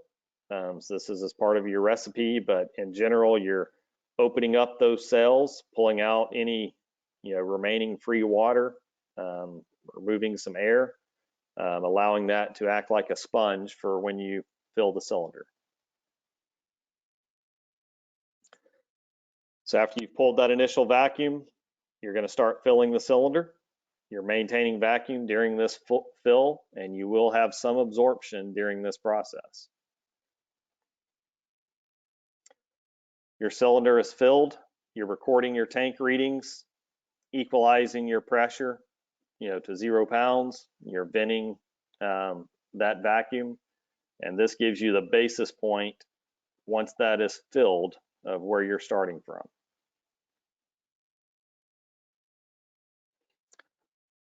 All right, pressure period in almost all applications or preservatives, borates may be a little bit of a exception to the rule. Some can have some diffusion that we talked about earlier, but you need pressure to get your penetration. So you have to press to achieve a certain penetration depth. That's something you should know beforehand and be part of your cycle. You also have to achieve a certain solution uptake.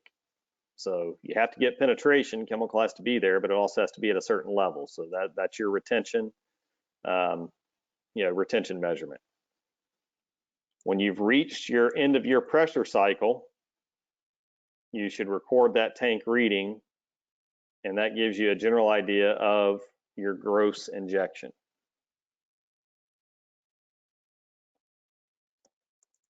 Once you've gotten to this part, you're going to empty the cylinder. Depending on what type of cylinder you have, it could be pump, it could be a four-way valve and a vacuum pump blowing it back, or like I said, you could have a transfer pump, but you're emptying the cylinder with the excess liquid that is left.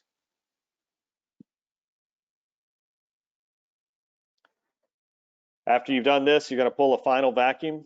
You're applying that vacuum to remove any excess air and excess preservative solution.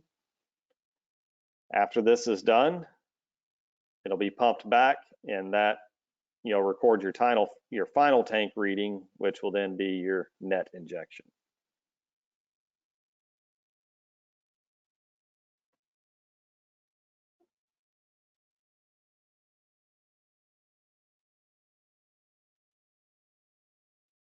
I apologize, I'm having some issues moving forward.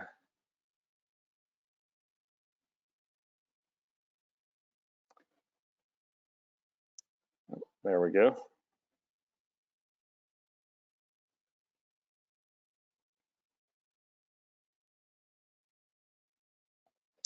All right, sorry about that, had a little delay.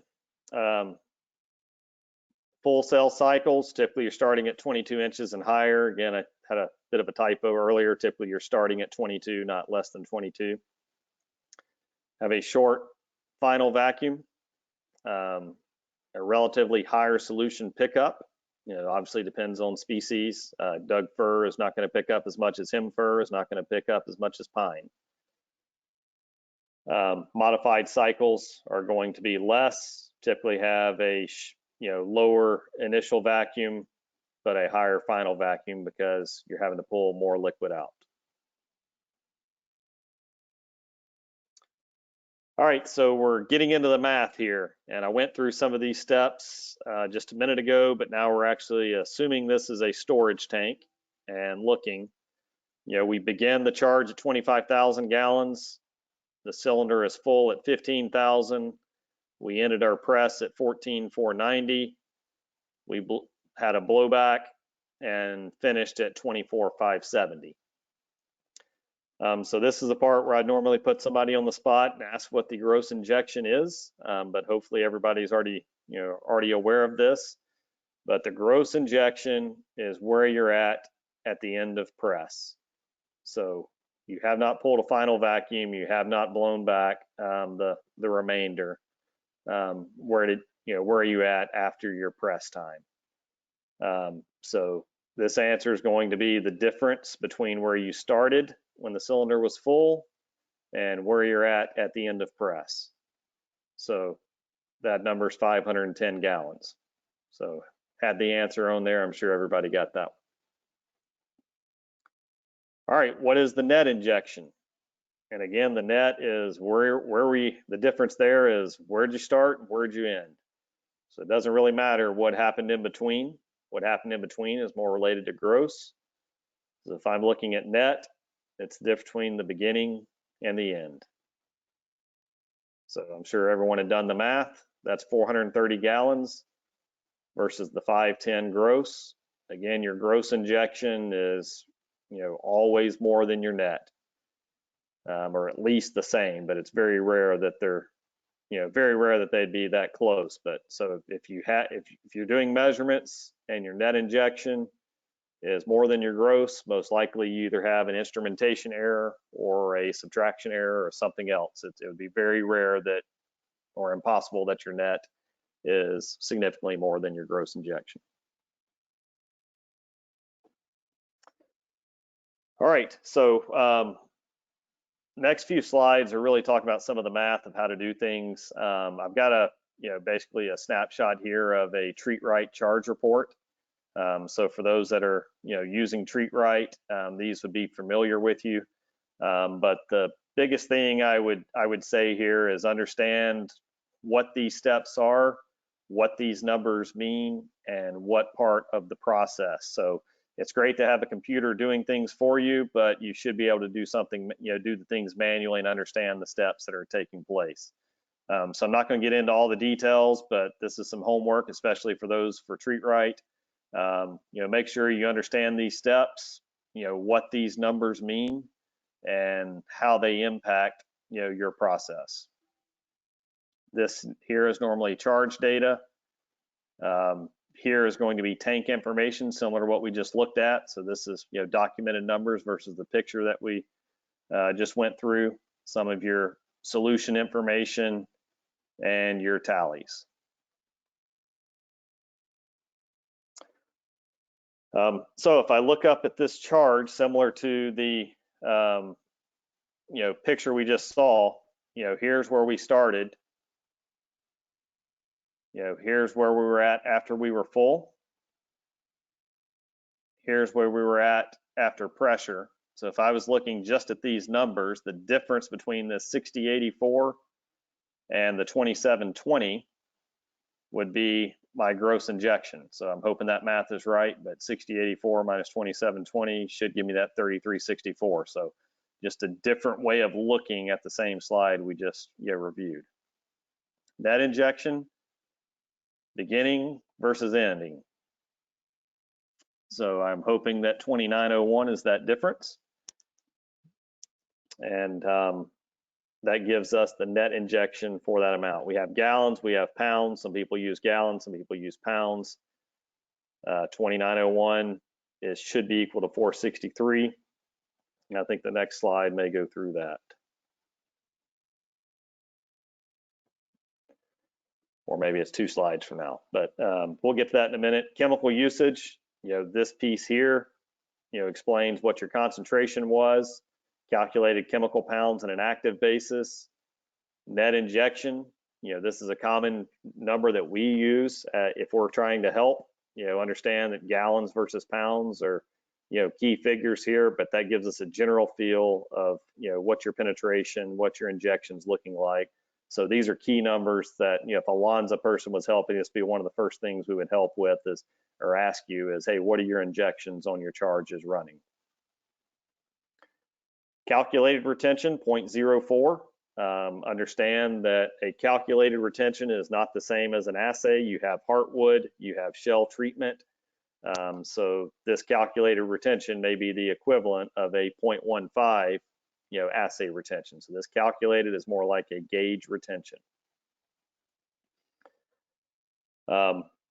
Gallons versus pounds, normally 8.4 to 8.5 is a good number to use.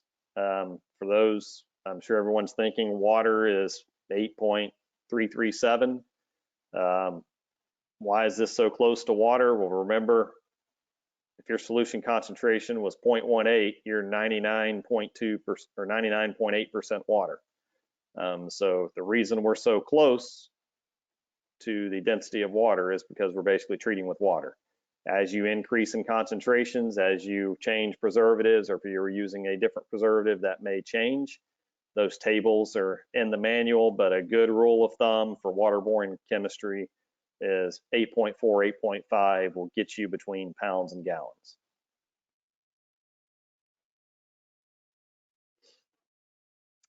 Good segue here. I knew the slide was coming up, but CCA, we normally use 8.5, copper azole 8.4, CCA is a little heavier, but these are good numbers to use as you're going back and forth between pounds and gallons, depending on which unit you want to talk in. Do you like to talk in feet or do you like to talk in inches? This is just a measurement moving back and forth.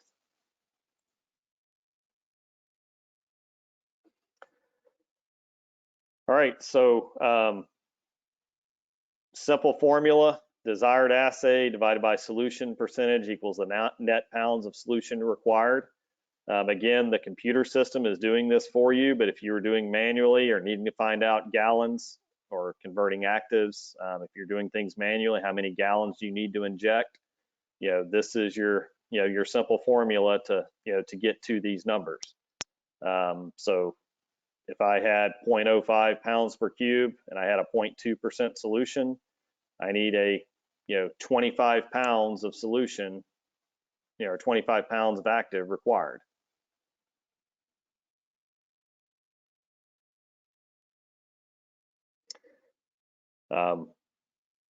Just changing how that formula looks. Gallons required per cubic foot times your total cubic foot of wood in the cylinder equals your total preservative solutions required. So if you know that you have an injection of 2.98 and you've got treatable cubes of 692, that means you need to put 2,062 gallons of work solution into that wood. And this is the key part if you need to understand, is this what you're trying to get net or gross? It's not necessarily stated here, but this would be, what you're determining is what should that number be? Is this a net number? Is this a gross number? If it's net, then, normally this probably needs to be in the 2,500 for gross range, but that could change based off of your cylinder size, your treating. Those are numbers you should have a pretty good feeling of what do you need to acquire. If this is a net number, what do you need for gross? Is that 3.5? Is that 3.3? Is that 3.8? It's going to vary by treating plant, species, preservative.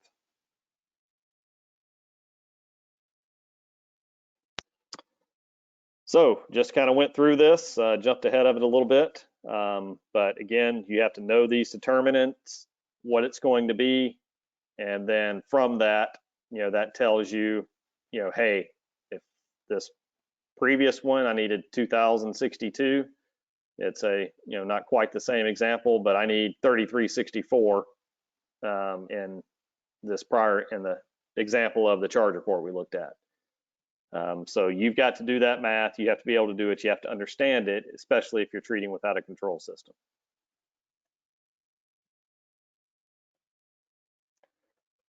All right, so we've figured out how to get the chemical in. We understand the operations. We understand the math of what to target. The final step here is quality control.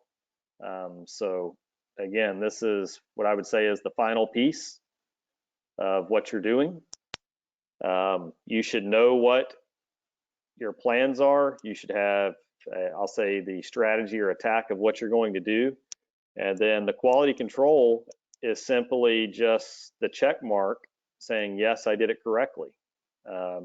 You should already be doing it correctly. The quality control is just telling you how well you're doing or what steps you may need to do. So number one is assay. The easiest thing to do there is adjust solution concentration depending on whether you're high or low. That's the easy thing to do. You want to be able to control your cost, but you also don't want to be running it so low that you have to retreat.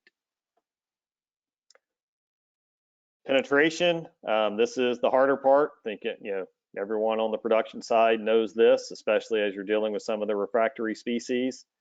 What do you need to do here? You have to adjust your pressure, your time, the amount. Are you adjusting various parameters like heat, moisture content, concentration, ammonia? This is where it gets tricky, and this is where good documentation, good know-how, so to say, or experience. What happens in the winter versus the summer? These are great things to have documented, great training opportunities to make sure you know how to treat. No matter what time of the year it is, no matter what species, what is your recipe for this? In-house standards, these are key to make sure that your instrumentation is correct. Your instrumentation is only as good as as it's trained to do. You provide standards that teach that how to work. Lonza requirements, you should have a manual that shows you how to treat these products. Those should not only give you requirements, but also be a resource on what to do. And then the last part here is your third-party inspection agency. You have you have Lonza, you have yourself, you have your third party that is able to grade you or tell you how you're doing. But I go back to the in-house quality control. Your in-house quality control should be your first line of defense and finding, I'll call it 90% of the potential treating issues. All right, with that, that's it on my side. Are there any questions for me?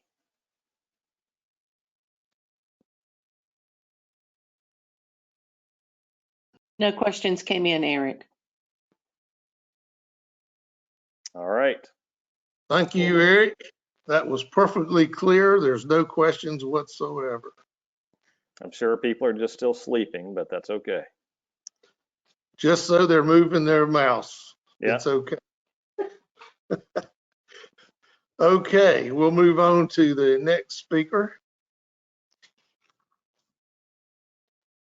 who is Dr. Gerald Presley. Gerald is an assistant professor at Oregon State University, where he teaches wood science and engineering. Gerald did his postdoctoral research at Oak Ridge National Laboratory. He is a member of the International Research Group on Wood Protection, as well as AWPA, and has been published in several professional journals, including Forest Products Journal. Welcome, Gerald. All right, thank you very much. Thank you for having me today. Today I'll be talking a little bit about some of the research we have going on at the Oregon State University, a couple of research cooperatives we have here centered around treated wood, particularly the Environmental Performance of Treated Wood Research Cooperative we have here. So again, thank you for having me. You can see I have a copying error typo on the date here. It's obviously not February 3rd, but we will go ahead anyway. Okay, there we go. Okay, so as I mentioned, we have two treated wood research cooperatives at Oregon State University, the Utility Pole Research Cooperative and the Environmental Performance of Treated Wood Research Cooperative. Today I'll be talking about some of the work we have going on in the second one of those, the Environmental Performance of Treated Wood Research Cooperative. So these cooperatives are essentially models where private industry and trade groups buy in every year, pay an annual fee, and then we perform research that is of interest to the cooperative members.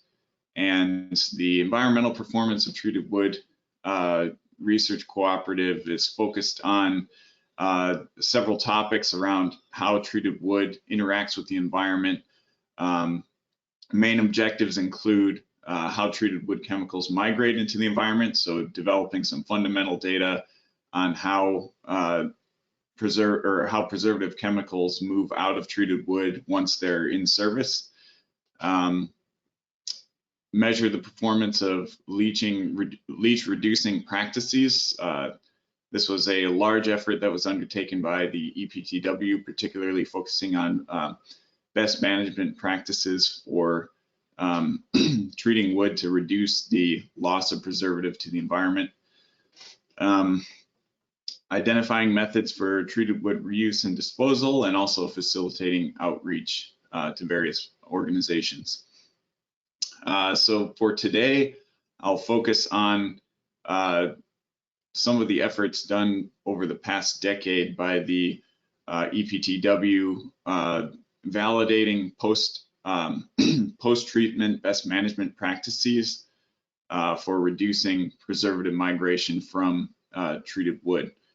I'm also going to highlight some new initiatives we have measuring the impacts of treated wood in agriculture.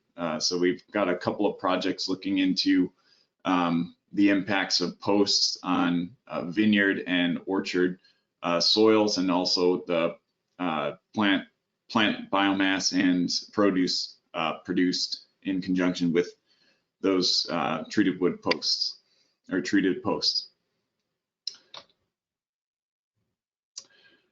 So again, the EPTW had a roughly decade-long effort validating best management practices that are collected and promulgated by the Western Wood Preservers Institute. These can be found in a this production guide highlighting these best management practices that's put out by the Western Wood Preservers Institute. Many of you are probably familiar with this guide. These practices essentially are designed to limit chemical migration from treated wood through either fixing the preservative chemicals in the wood, predominantly for waterborne preservative systems, and the prevention of bleeding for oil-borne preservative systems. The goals of performing these BMPs are, again, less chemical and keeping preservative chemicals out of the environment, and also keeping more preservative chemical in the wood. And again, with the final goal of producing safer, more effective products.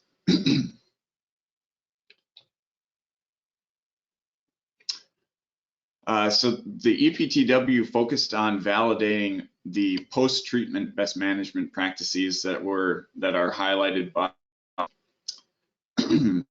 WPI.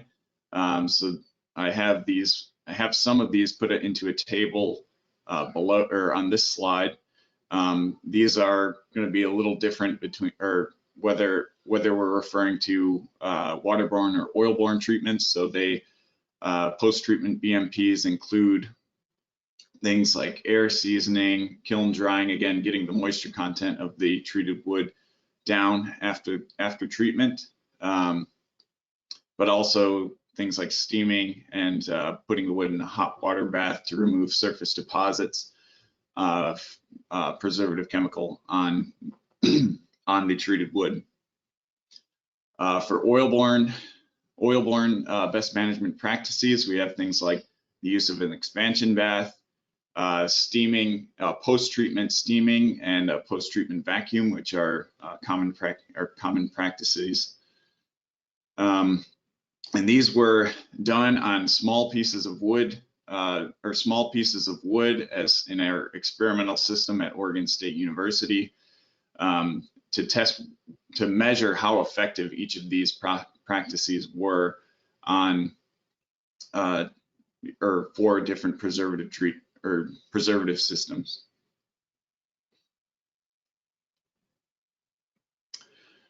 So this was done in a small scale with a small scale leaching apparatus. So you can see pictured on the right.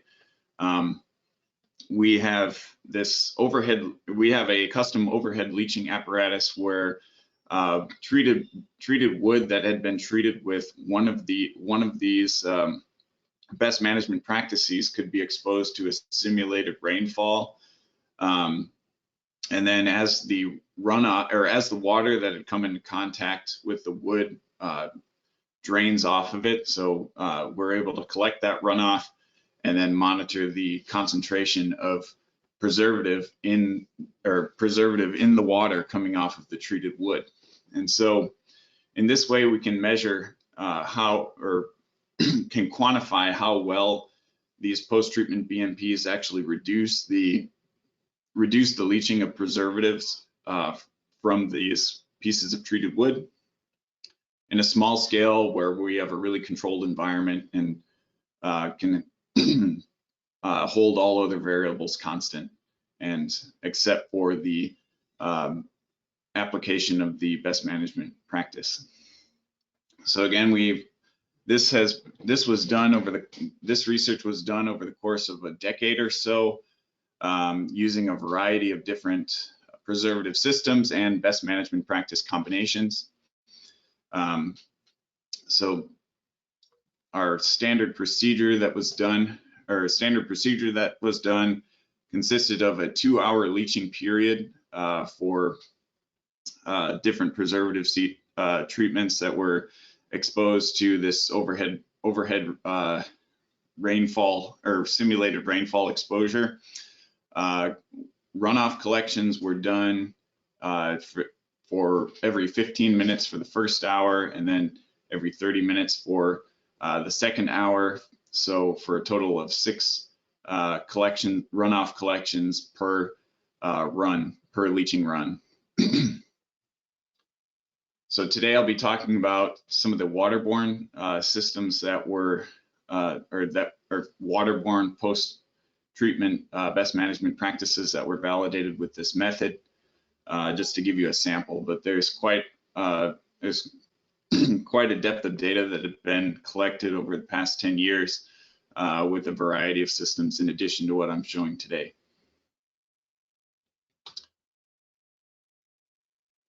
And that's shown here. So this is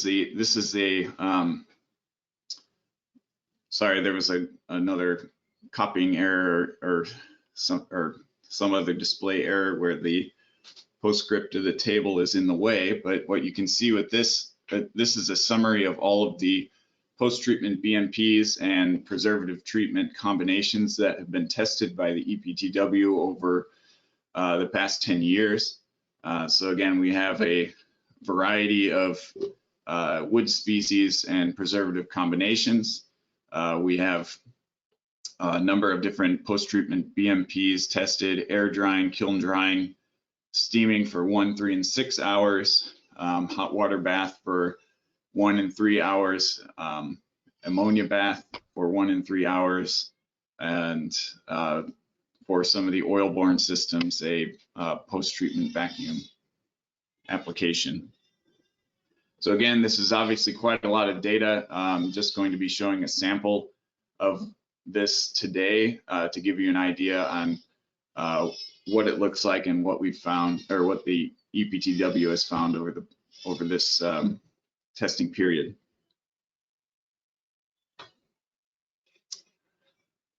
I have summarized here some data for copper concentration in runoff from CCA treated southern pine and spruce pine fir lumber. So just a quick overview of what I'm showing here on these graphs. So on the y-axis, we have copper concentrations coming off in the runoff. So again, that overhead leaching apparatus I was showing to you earlier, there are 6 collection periods over the course of 2 hours where the runoff is collected. Copper concentration, or well, in the case of CCA, all 3 metals were analyzed, but I'm just showing copper here. Copper concentrations were quantified using ICP OES, and that's graphed on the y-axis. And then on the x-axis, we have time. So these are those 6 different collection points over a 2-hour period, 15 minutes in the first hour and every 30 minutes in the second hour. So what you can see, each of these small graphs are a different BMP or post-treatment BMP that was applied to the pieces of lumber. So again, these are just small pieces of lumber that were treated with each of these different species and treatment combinations. What you can see is we have our no BMP control sort of in the top left here, and the copper concentrations coming off of it. What you can see for this particular treatment and species combination is that generally speaking, the drying post-treatment BMPs were pretty effective in keeping copper runoff low. Again, our no BMP treatment for our CCA treatments were already quite low, but the air drying and kiln drying did a good job of fixing the preservative in the treated lumber. The other treatments that we tested did not perform very well in keeping the copper concentrations in the runoff low. So hot water bath in southern pine or CC treated southern pine did not have much of a positive impact on reducing copper concentration in the runoff, as did steaming. You can see that some of the copper concentration in the runoff actually appeared to increase after some of the longer steaming periods. Similar effect seen in the spruce pine fir lumber treated with CA. Again, the most effective treatment BMP appeared to be drying.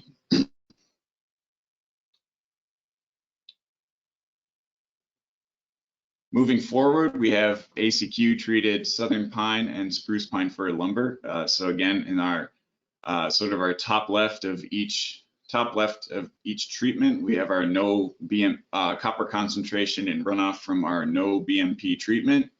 You can see with this system and southern treated with ACQ, pretty well all of the BMPs tested had at least some impact, some positive impact, reducing copper concentration in the runoff coming off of the treated wood.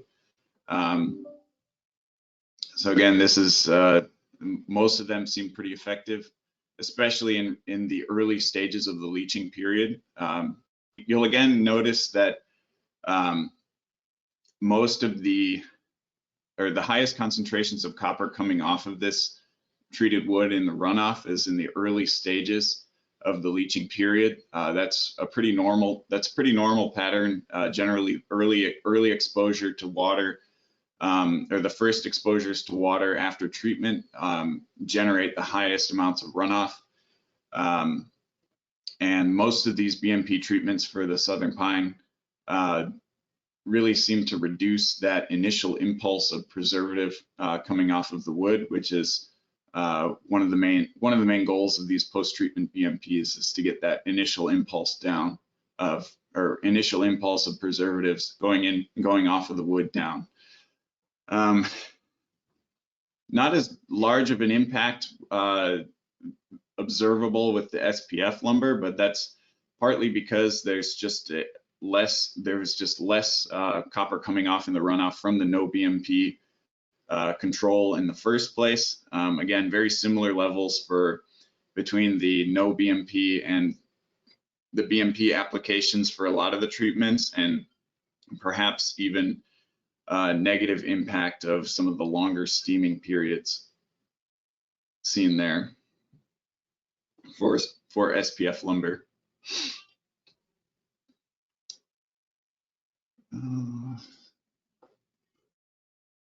There we go. Sorry, I went one more. There's a little bit of a lag. Okay, now we have data from southern pine treated with copper azole and SPF treated with copper azole. So again, we have our no BMP treatment on the top left for each of these species and treatment combinations.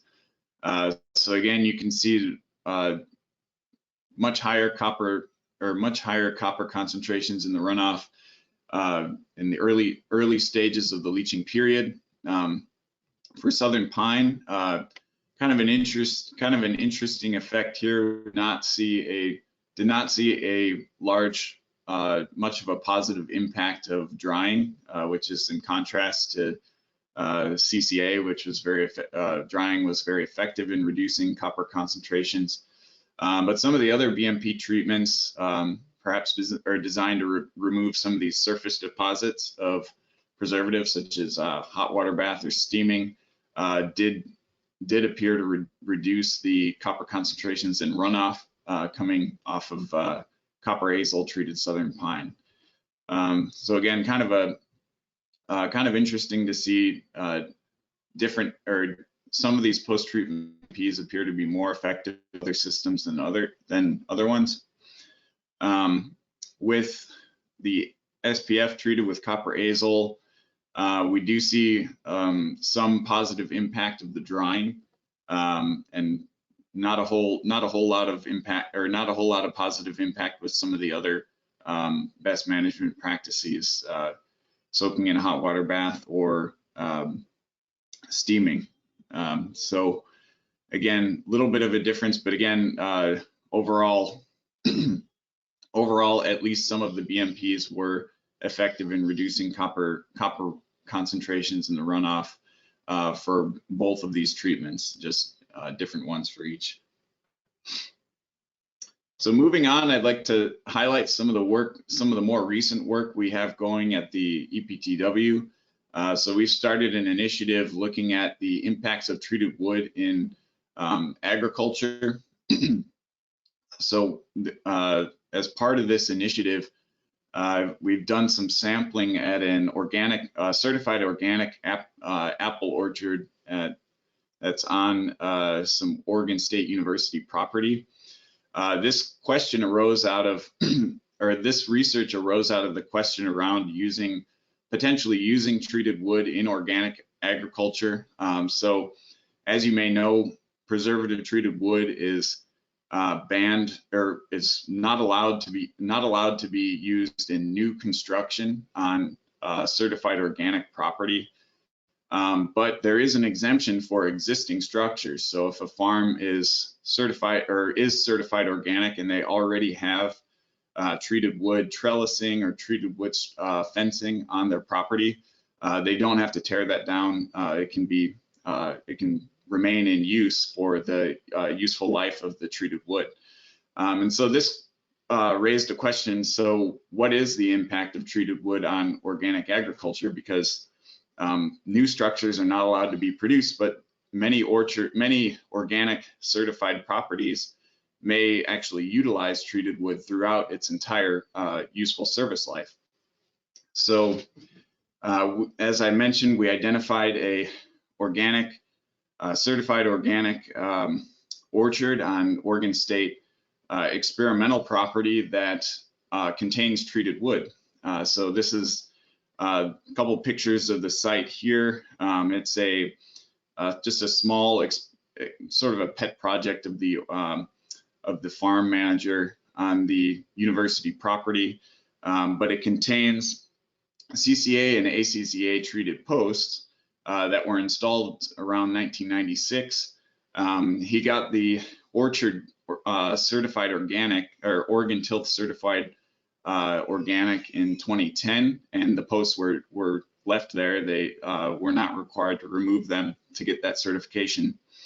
And so we sought to determine what the impact was of this treated wood on the organic soils and the plant biomass, and also the apples that are produced. Is there an impact on the metal levels in this organic orchard, or of treated wood on this organic orchard?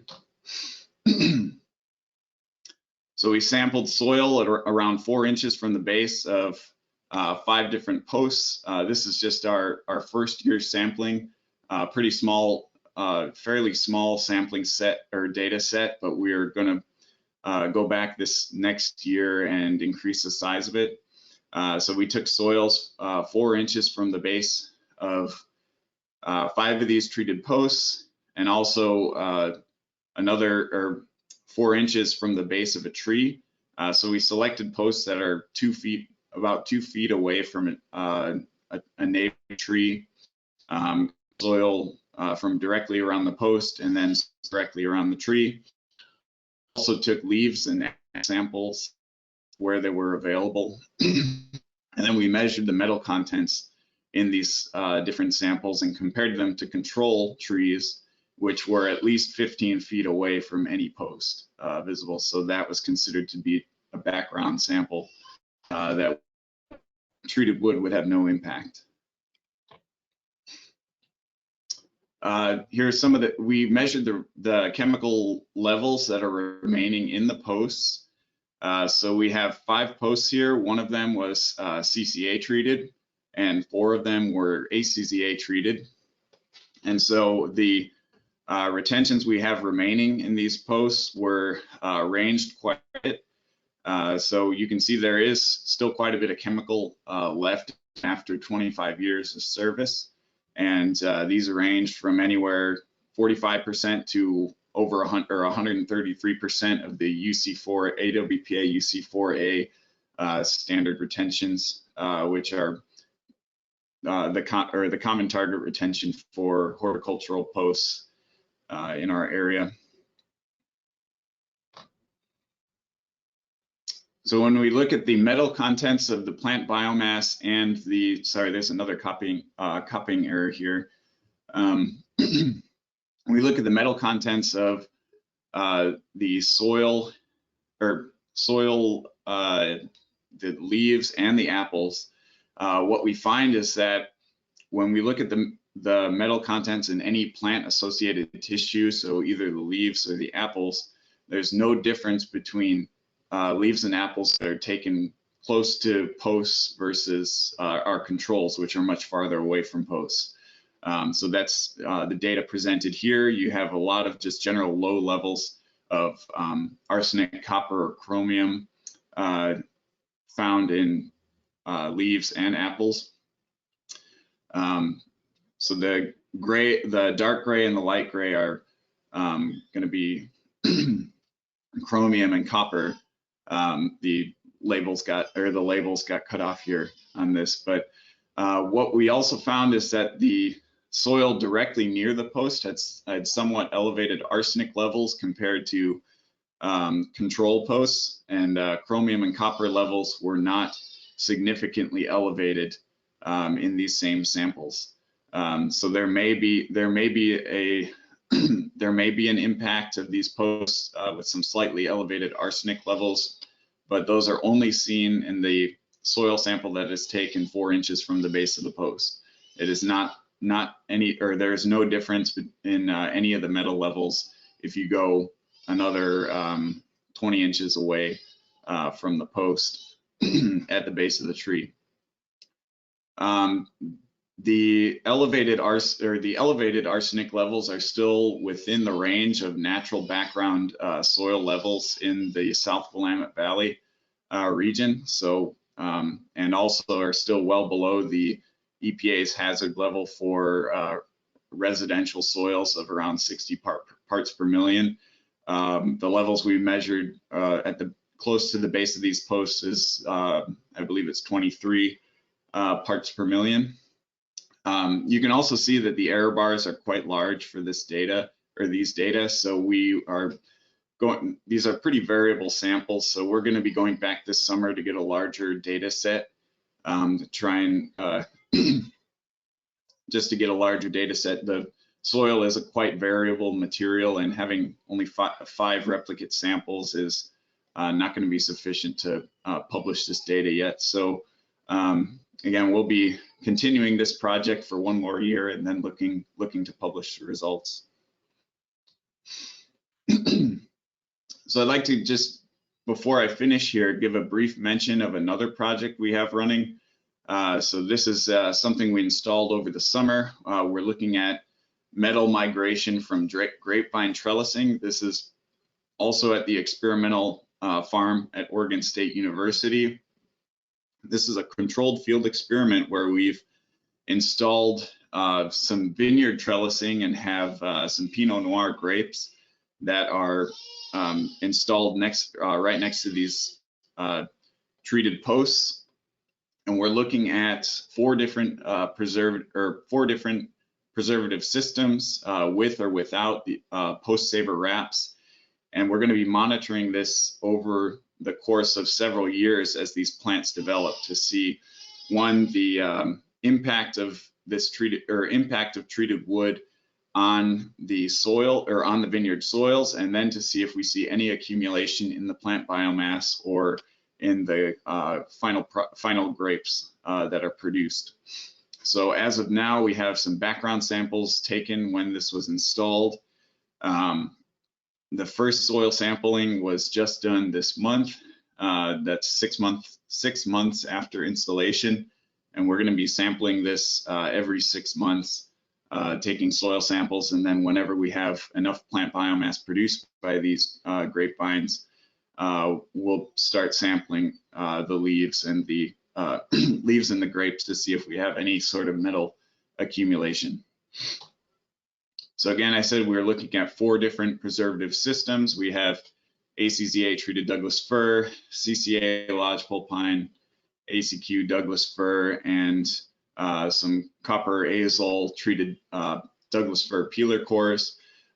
These are all commercially available treated posts. You can see that they have a kind of a wide range of retentions, but we're also looking at putting in some different treatments this year in addition to these, so sort of increasing the size of the study.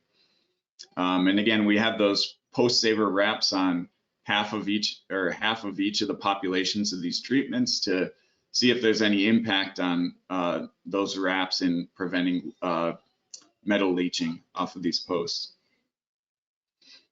So again, you know, we don't have our data yet on this, but this is an ongoing project that you know, we'll start getting data off of this as soon as our 6-month samples are processed, and we will be continuing this for a few years.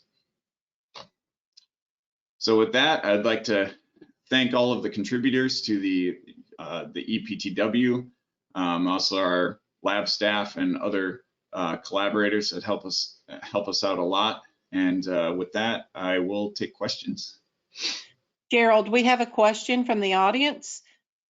Who Yep. does the certification on organic farms?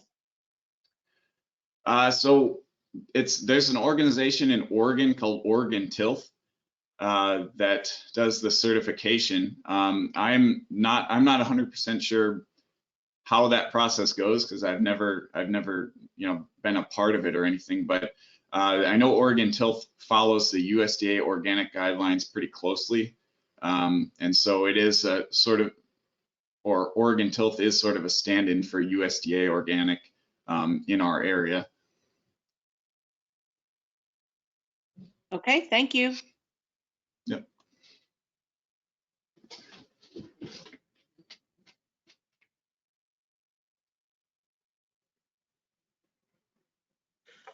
Well, thank you, Gerald.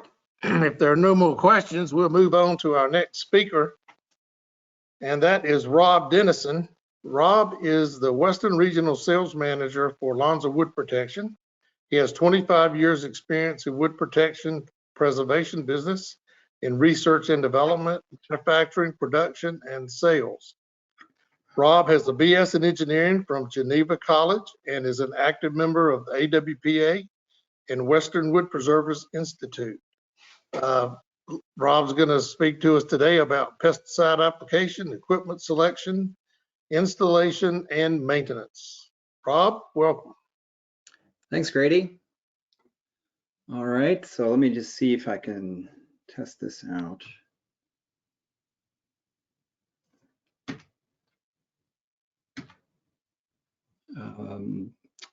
Linda, do I have control? Yes, but it's not working. Let me undo it and redo it. Okay. Try. No.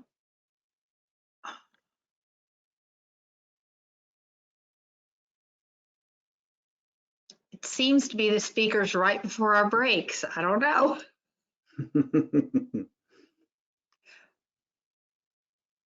Wait, let me try this. Sorry. Let's see, it works now.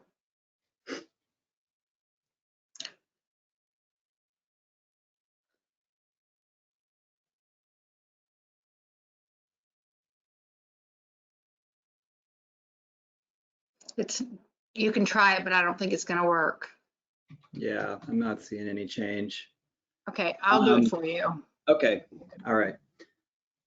So this segment here is, as Grady said, it's on selecting equipment, the appropriate equipment for the chemicals or the pesticides that are in use. This kind of comes from the section in everybody's applicator license exam, and I'm assuming that almost every state that requires testing includes some portion of the national core exam.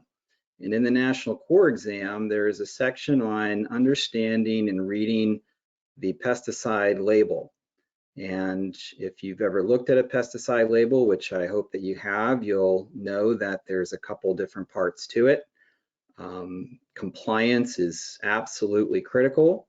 And if you look at it, you'll see that there's a section for appropriate PPE and safety precautions. There's a section on first aid. There's a section on disposal of the pesticide, appropriate disposal. There's a section on how you can use it and what types of materials it can be used for. And then there's also a section on application. And this is what we're going to be focusing on today. Okay, Belinda, can you go to the next slide? So it's critical to be able to match the appropriate equipment with the pesticide application information from the label.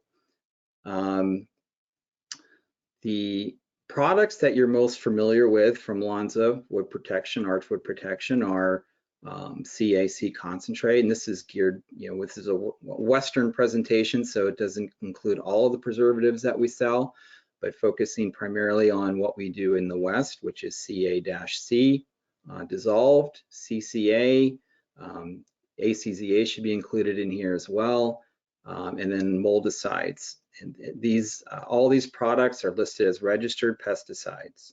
You can see the range of actives in the allowable solutions for application. All right, can you move to the next? All right, this is an example of a pesticide label. This is one for our dissolved CAC. And then you can see over here, over on the right-hand side, the far right column is where the information comes from. So it tells you that this product can be applied by vacuum pressure impregnation, and using it from a range of 0.1% to 5% active. Okay. So the equipment selection criteria that we look for here, these are the important parts of the process for selecting the right piece of equipment to mix this pesticide.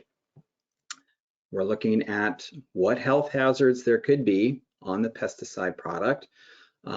People that may not be attending this from the wood preservative industry, probably more familiar with doing tank mixing and mixing directly from bottles or from maybe carboy containers into a tank.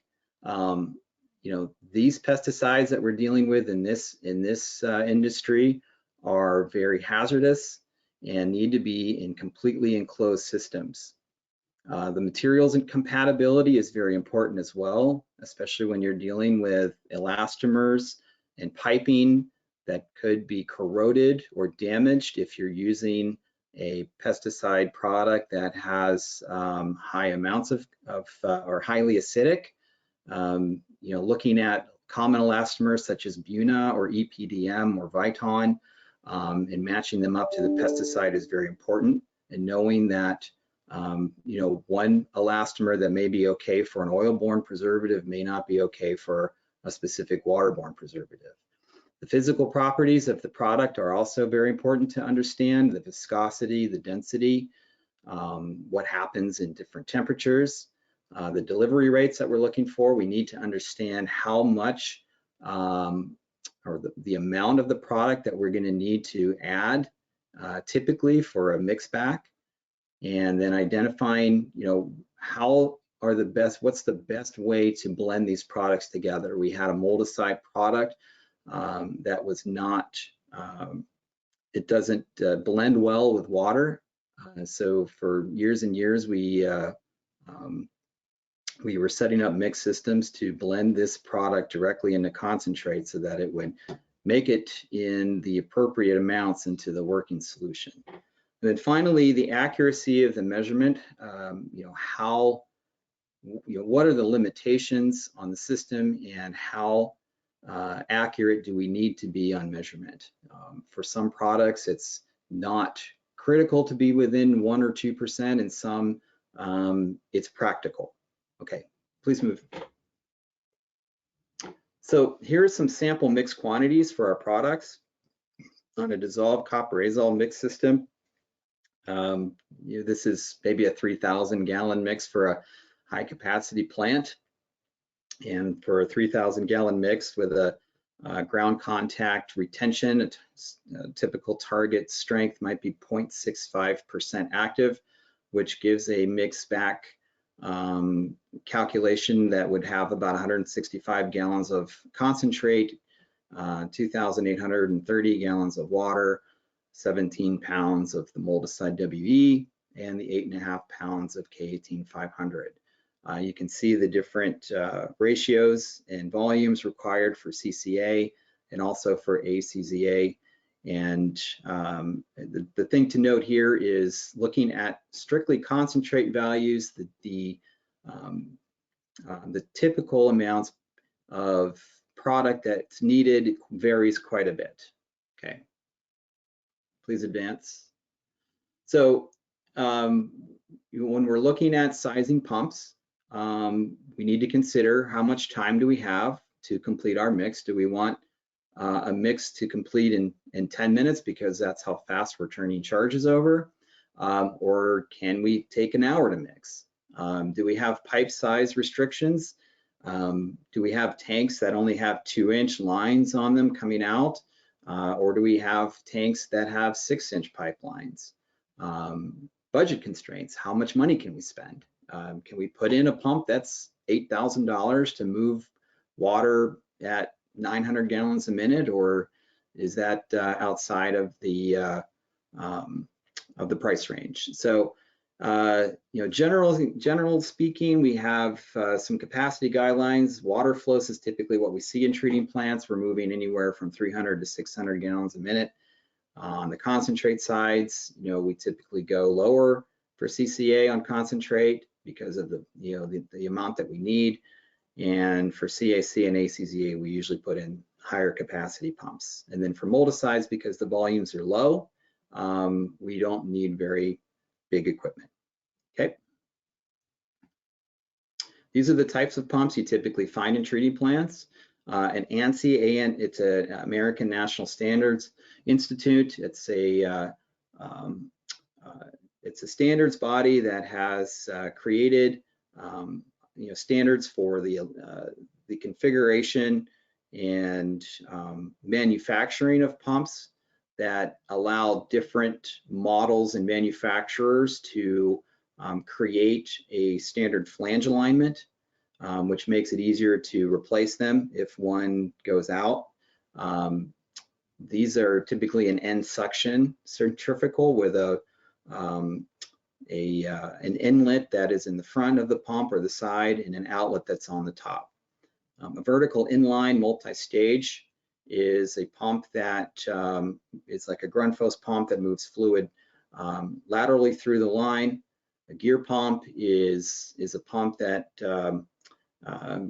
uses a reduction gear assembly and to move fluid around. Positive displacement, it will continue to build pressure through a system. And an air diaphragm pump is a cycling pump that I think everyone's probably familiar with. They're really good as trash pumps and small volume pumps. So starting with the ANSI end suction, this is a picture of one. Typical manufacturers that we see are, what you get from us. We've been using Griswold pumps for about 10 years, and they are a replacement typically for old Worthington, WDM, and Gould's pumps. It is an ANSI pump, so it will drop in and replace any of these other pumps that are in this list. These pumps are typically used for high flow rates and high pressure. It has a mechanical seal to prevent fluid from leaking through to the shaft to the motor. The horizontal flooded suction, you can see the inlet in the front and the discharge on the top. The impeller is rounded and inside that casing. It's very highly configurable, which means that you can adjust the pumping capacity and the flow rates by sizing the impellers across the curve, which we'll get into a little bit later. These pumps don't tolerate cavitation, so when there's air entrained into the system, it does quite a lot of damage to the impellers. And so much caution has to be made to ensure that there's always fluid running through the pump. This is an example of the inline multi-stage. Grundfos is the leader in this area. They make a lot of different pumps that look exactly like this. And as you can see, the differences in these pumps typically are with the stack. There's impellers stacked one on top of the other throughout these pumps. So as the fluid runs in through one side of the pump, it runs up through a series of impellers and then down through the back side of it and out the other end. And so the way that it builds pressure, and the higher the pressure, the more pressure you need, the more impellers you can put in. So as each stage passes liquid through, it increases the output head on the liquid. So the higher the stack, the more head pressure it can build.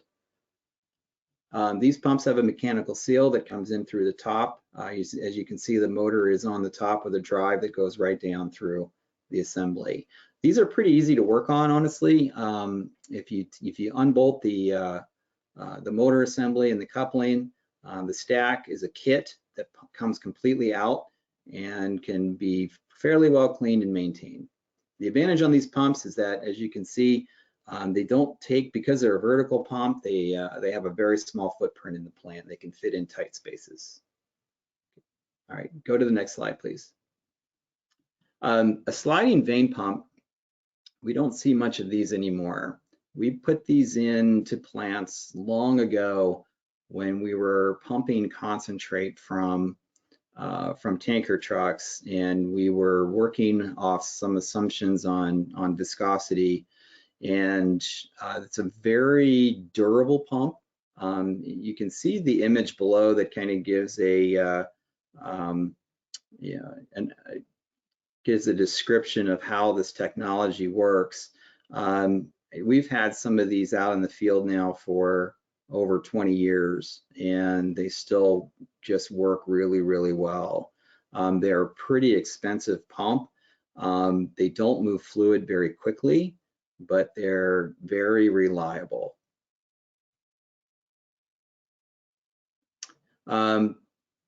Progressive cavity pumps are used with, typically used with fluids that have very high viscosities that are typically difficult to pump with standard in-suction pumps, where you might need a big motor and a lot of horsepower. You can put a fairly smaller progressive cavity pump in place, and as you can see with that type of impeller, it's really good at moving fluid through that cavity and out of that discharge line. You can build quite a bit of pressure in these. The major drawback on these pumps is that you cannot pump against a closed line safely. If the line is blocked, these pumps will continue to build pressure and either destroy the pump itself or blow out a pipeline. And what will typically happen is that the pump won't fail, but a valve or a fitting in the plant might, and create quite a dangerous situation. All right, please advance. Air diaphragm pumps, I think everyone in a treating plant should be familiar with one of these guys. They're really inexpensive in relation to some other pumps. They come in all kinds of different sizes. There's a lot of different manufacturers that make them. They're pretty simple to run. You just hook air up to it, and as soon as you put air and open a line, it'll start pumping. The theory is that the air will cycle from one side of that diaphragm to the other, and as it opens one side, it'll bring in fluid, and then as it cycles through the other side, it'll push that fluid out the discharge port. The nice thing about these pumps, other than that they're cheap and they're pretty easy to find, is that they tolerate running dry. So you won't damage anything if you run out of fluid. It'll just make a lot more noise, but these are really good in situations where you might have a sump, or you might need to empty a cylinder and you don't have to keep checking on it, or maybe you don't have a good way to determine whether the line is empty. You're just relying on your pump to tell you. All right. Typical pumps for the products that Lonza manufactures and sells into the market. For waterborne bulk preservatives, which is the top listing here, CCA through ACQ, we usually require low flow for high actives and high flow for low actives. If that makes sense. The CCA and ACCA are typically lower flow high head pumps. CCA, ACQ are high flow low head. What that means is that we can go to you know, with something that we want to do like 300 gallons a minute, we don't need to pump you know, 50 psi, 60 psi. That's what I mean with the lower head. I'll get into that a little later. Typically using the end-suction ANSI or Grundfos pumps for those concentrates. On the Quat and the ACQ system, we're using, you know, when we were using these, when that product was active in the market, we were using air diaphragms or progressive cavity pumps because of the higher viscosities for them. And then for moldicides, we're using an air diaphragm pump almost exclusively for these because it's a sealed in system and we don't really want people accessing the product. We don't want a high maintenance pump. We want a really low maintenance pump. All right, just one second. Hey, I'm on a call, so be quiet.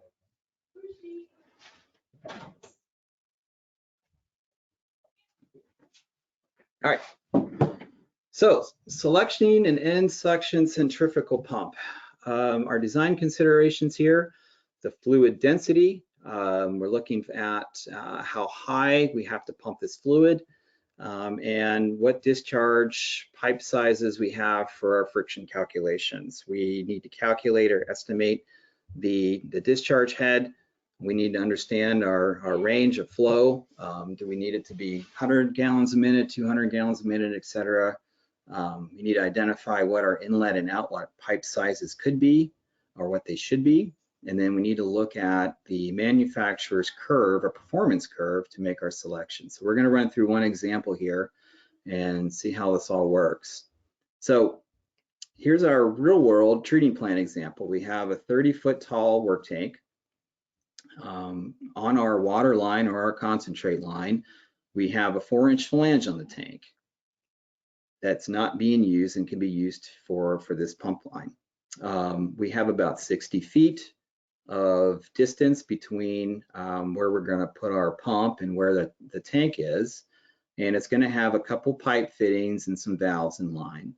And based on what we need to, you know, what timing we have between our charges and, you know, what our budget is and all the other things we talked about, we've determined that we can and need to pump in the 350 gallon per minute range. Okay, so just bringing that example on to the next slide, we're going to figure out what our parameters are and what we need to take to our pump curve to see and select. So our pump inlet is a 4-inch. Our pump discharge, we're assuming can be 2 or 3-inch, but for for a higher flow rate, we want to go with 3-inch. The suction head is what we have to pull against. This is going to be a positive number because we're going to have fluid on top of the liquid. Or sorry, we're going to have fluid on top of the line. 2 feet is would probably be the lowest level that we'll be pumping against. So if you can picture it, the tank that we're pulling the liquid from, the lowest level it would pull from is 2 feet. So here's our discharge head calculation. This is the discharge coming out of the pump. We're going to have this product's going to have the density of water. Our elevation is 30 feet from the pump, top of the pump.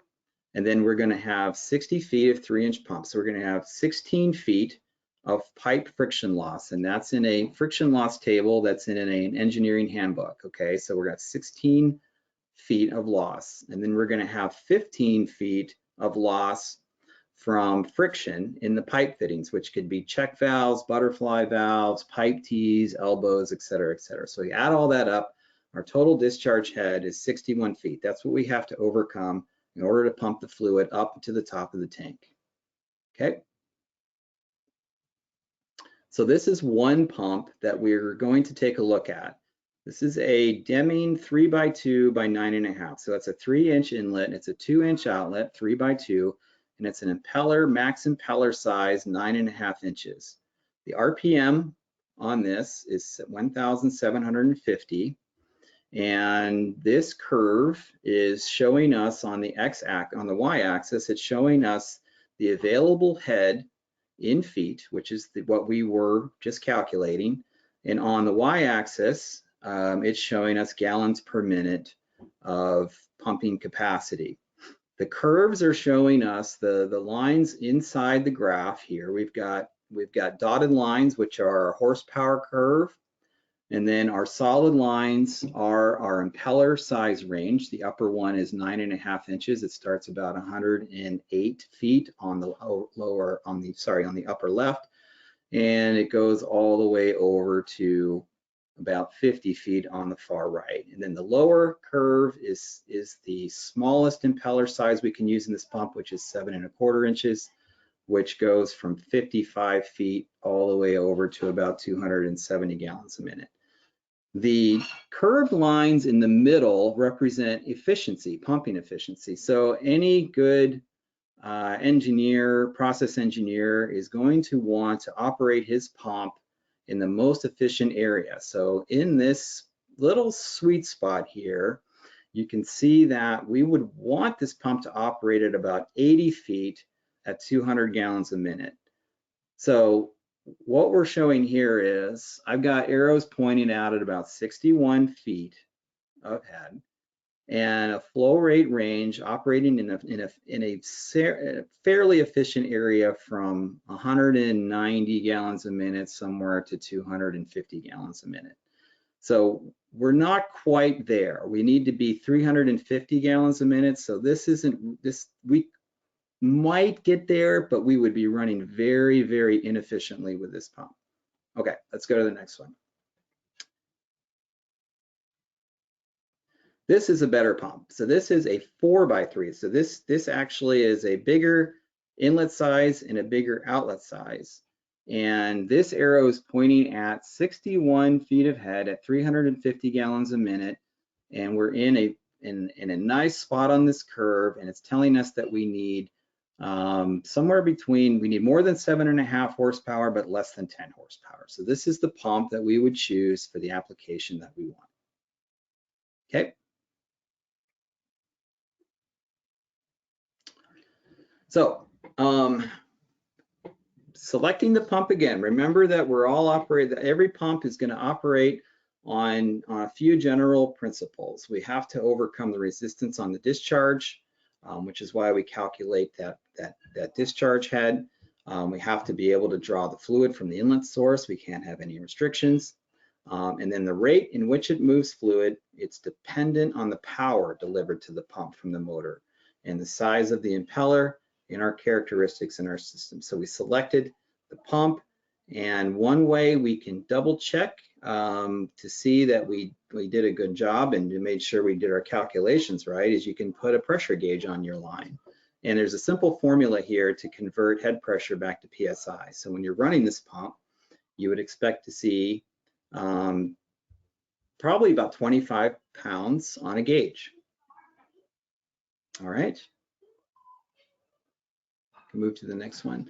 This is just a note on density and specific gravity and horsepower, and just I'll bring your attention here to the last bullet point in the note here on on specific gravity and density and how they affect input power for motor horsepower. And I'm going to give you an example of that on the next slide. So if we're pumping water with a pump and we've selected the pump and the motor size, we think everything might be fine. Now, what happens if we use that same pump and try to pump a much denser product? Now, let's assume that viscosity is the same. We're dealing with a water type liquid. But let's say that we're going with a single pump system for CAC concentrate and water. Like we're going to use one pump to do both products. So for water, 10 horsepower was fine, but water has a specific gravity of 1.0. Now, this should say CCA, and I didn't fix this from last year, sorry. CCA concentrate has a density of 15.4 pounds per gallon, or a specific gravity of 1.85. Now, this formula that you see here is going to tell us down below that if we pump CCA concentrate with that pump that we've selected, we're going to need more than 10 horsepower. It's not going to be much more, but it's going to be more. Now, that motor will likely do it, but it'll be running into what's called the service factor of the motor and drawing more amps, and it'll probably shorten the lifespan of it. To be safe, it would be better to go up from 10 horsepower to 15. So that would be the pump that you would, the motor that you would want if that same pump was going to be used to do dual duty. Okay. So some common mistakes, not understanding that that issue that we just raised with the density of fluid and trying to use one pump for multiple products, undersizing the motor or cutting that motor size too close. It's always better to go bigger than smaller. And then specifying, making sure that we've got compatible elastomers. Pumps themselves, just like valves, can have Viton seats or EPDM or Buna. They can be cast iron, they can be stainless steel. So just understanding what material you need.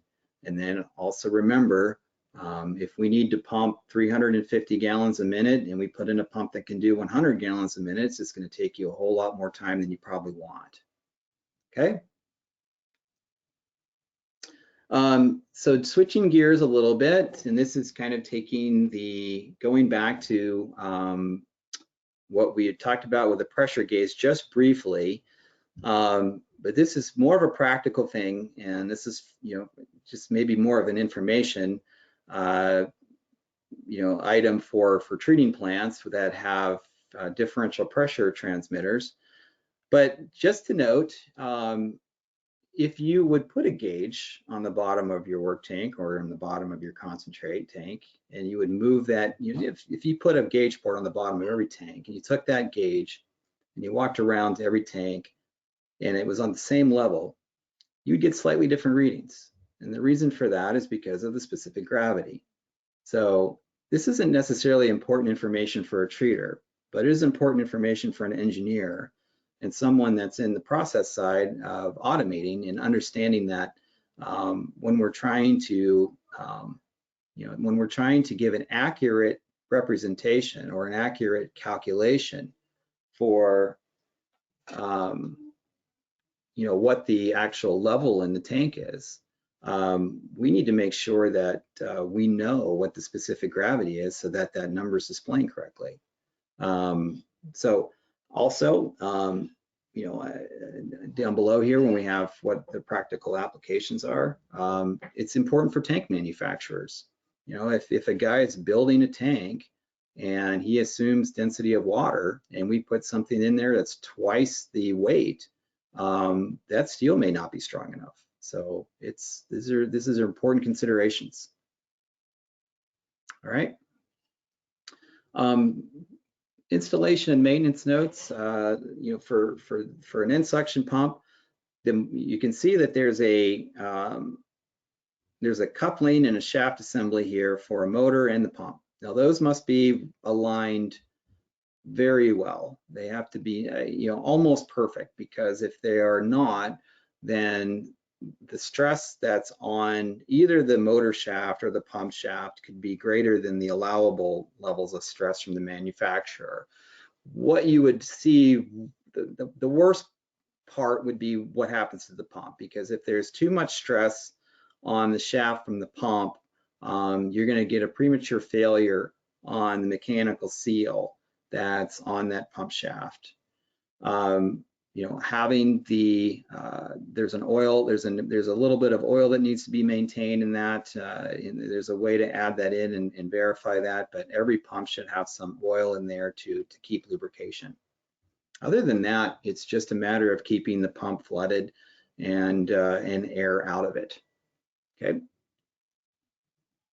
The worst thing about dealing with Grundfos pumps is that you have to keep the solution or the line very clean. These pumps are used quite a bit in processes where there's a lot of debris. Fence post treating plants that use these for pressure pumps and volume pumps have to take them apart periodically and clean all the wood fiber out, because the tolerances on the impellers are very, very small. It requires, there's not much space in order for those pumps to operate most efficiently between one staged impeller to the next. And so different, small pieces of wood fiber can get lodged in there and really reduce the pumping capacity and the output capacity of these pumps. Okay.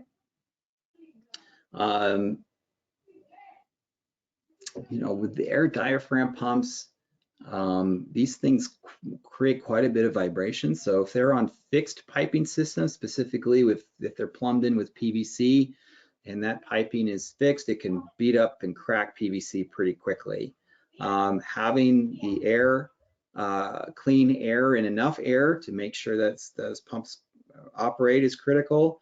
And then another thing too, these do pass quite a bit of debris, but larger pieces can get in and plug up the balls and block them from moving and cycling fluid. Okay. This is a picture of an impeller. This is an open impeller on an in-section centrifugal pump. This is one that's brand new and looking very good. This is if we go to the next slide here, we can show you what happens when we have highly corrosive material and what happens when we get a lot of cavitation. I've seen impellers that look like this. And as you can see in the image to the left, the damage that's being done is from vapor, right? So we're collapsing air bubbles, and those collapsing bubbles are creating an explosive impact on the surface of that metal. And over long periods of time, you will see the impeller basically degrade into nothing. And what you'll notice is that when your pump was running efficiently and running at your 25 PSI on your gauge and pumping at 300 gallons a minute, you'll find that now your pump may only be pumping, 200 gallons a minute and maybe 15 PSI. You'll notice more of this on pumps and suction pumps that are used to build pressure, where you won't be getting the pressure that you used to. And what I've typically had plants do over the years is, after all else fails and you've checked your strainer, you've checked your valves, you've checked all the other different things that can happen in a treating plant to contribute to the issue of pressure buildup. The last thing you check, because it's the hardest thing to do, is you take the pump out and you pull the casing off and you look at the impeller, and every so often this is what you find. Now, cavitation sounds awful. It sounds like a bunch of rocks rolling around inside that casing. So if you are in a treating plant and your pump is running and you hear that sound, yeah, that's a bad sign, and that's telling you that The longer you avoid getting after the problem, the greater the likelihood that your impeller will end up looking like this. Okay, this is the mechanical seal. This is the cutaway. Not going to go into too much detail here, other than I'm going to just point out that this face, which is on the part of this cutaway image that's close, that's on the far right, that face there, which goes on to the pump shaft, is very delicate. And this, just over the last year, we've had a couple instances where I've been involved with some calls where a pump was installed, brand new seal, new pump, put in service. They started the pump up and immediately fluid started leaking out of the shaft end towards the motor, a lot. And everyone stood around kind of shaking their, scratching their head, wondering, well, this was brand new, what happened? And what had happened was the seal was put on the pump, it was installed, but then someone put a hammer on the shaft when they were installing it to try to line it up in with the motor shaft. And as soon as they put an impact on the pump shaft, that delicate face shattered. Now they couldn't see it because it was buried inside the pump. They only found it whenever they took it out and they saw that it had been damaged, but they didn't know how. So never ever, if you're trying to line up a pump, hammer a shaft on the pump, or else you will bust the facing on that seal and undo all the hard work. Now, it's not an easy job to replace these, especially if you're doing them in the field. It can take a couple hours. So just a note on making sure that you do as much as you can to care for these things.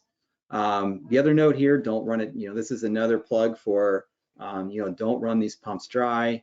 Running them dry creates a lot of heat. Heat creates friction. Friction damages these seals. All right, okay. Metering, real quick here. Flow meters, we have two different kinds that we typically use in the plants. We do turbine flow meters and we have electromagnetic flow meters.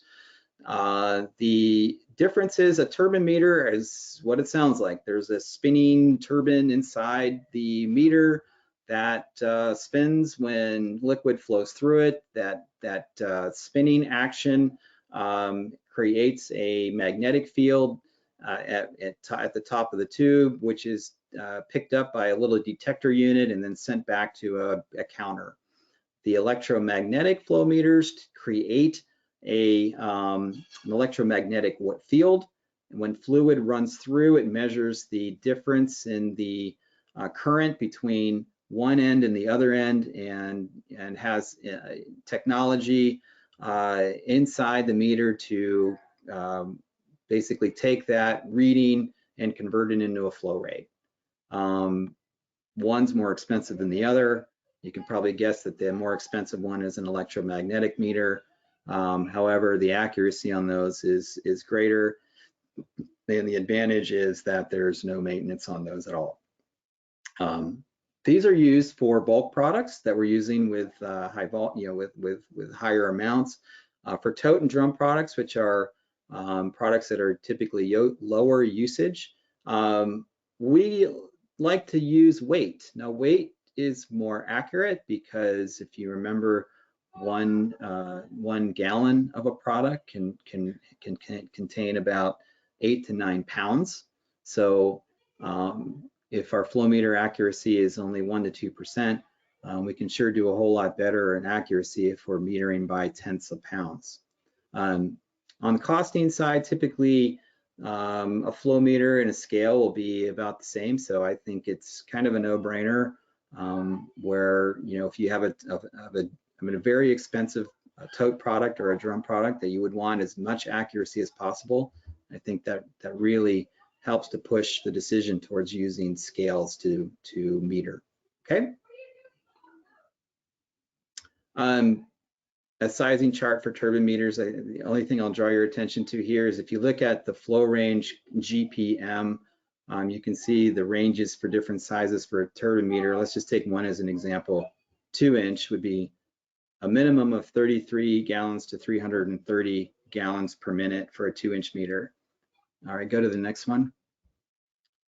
This is the equivalent sizing chart for a electromagnetic flow meter. And if you look at 2-inch, you can see that the gallons per minute minimum is, somewhere 0 to 9.4, and then the maximum is 311. So very similar. We have a lower range for flow on the electromagnetic, which does give it somewhat of an advantage.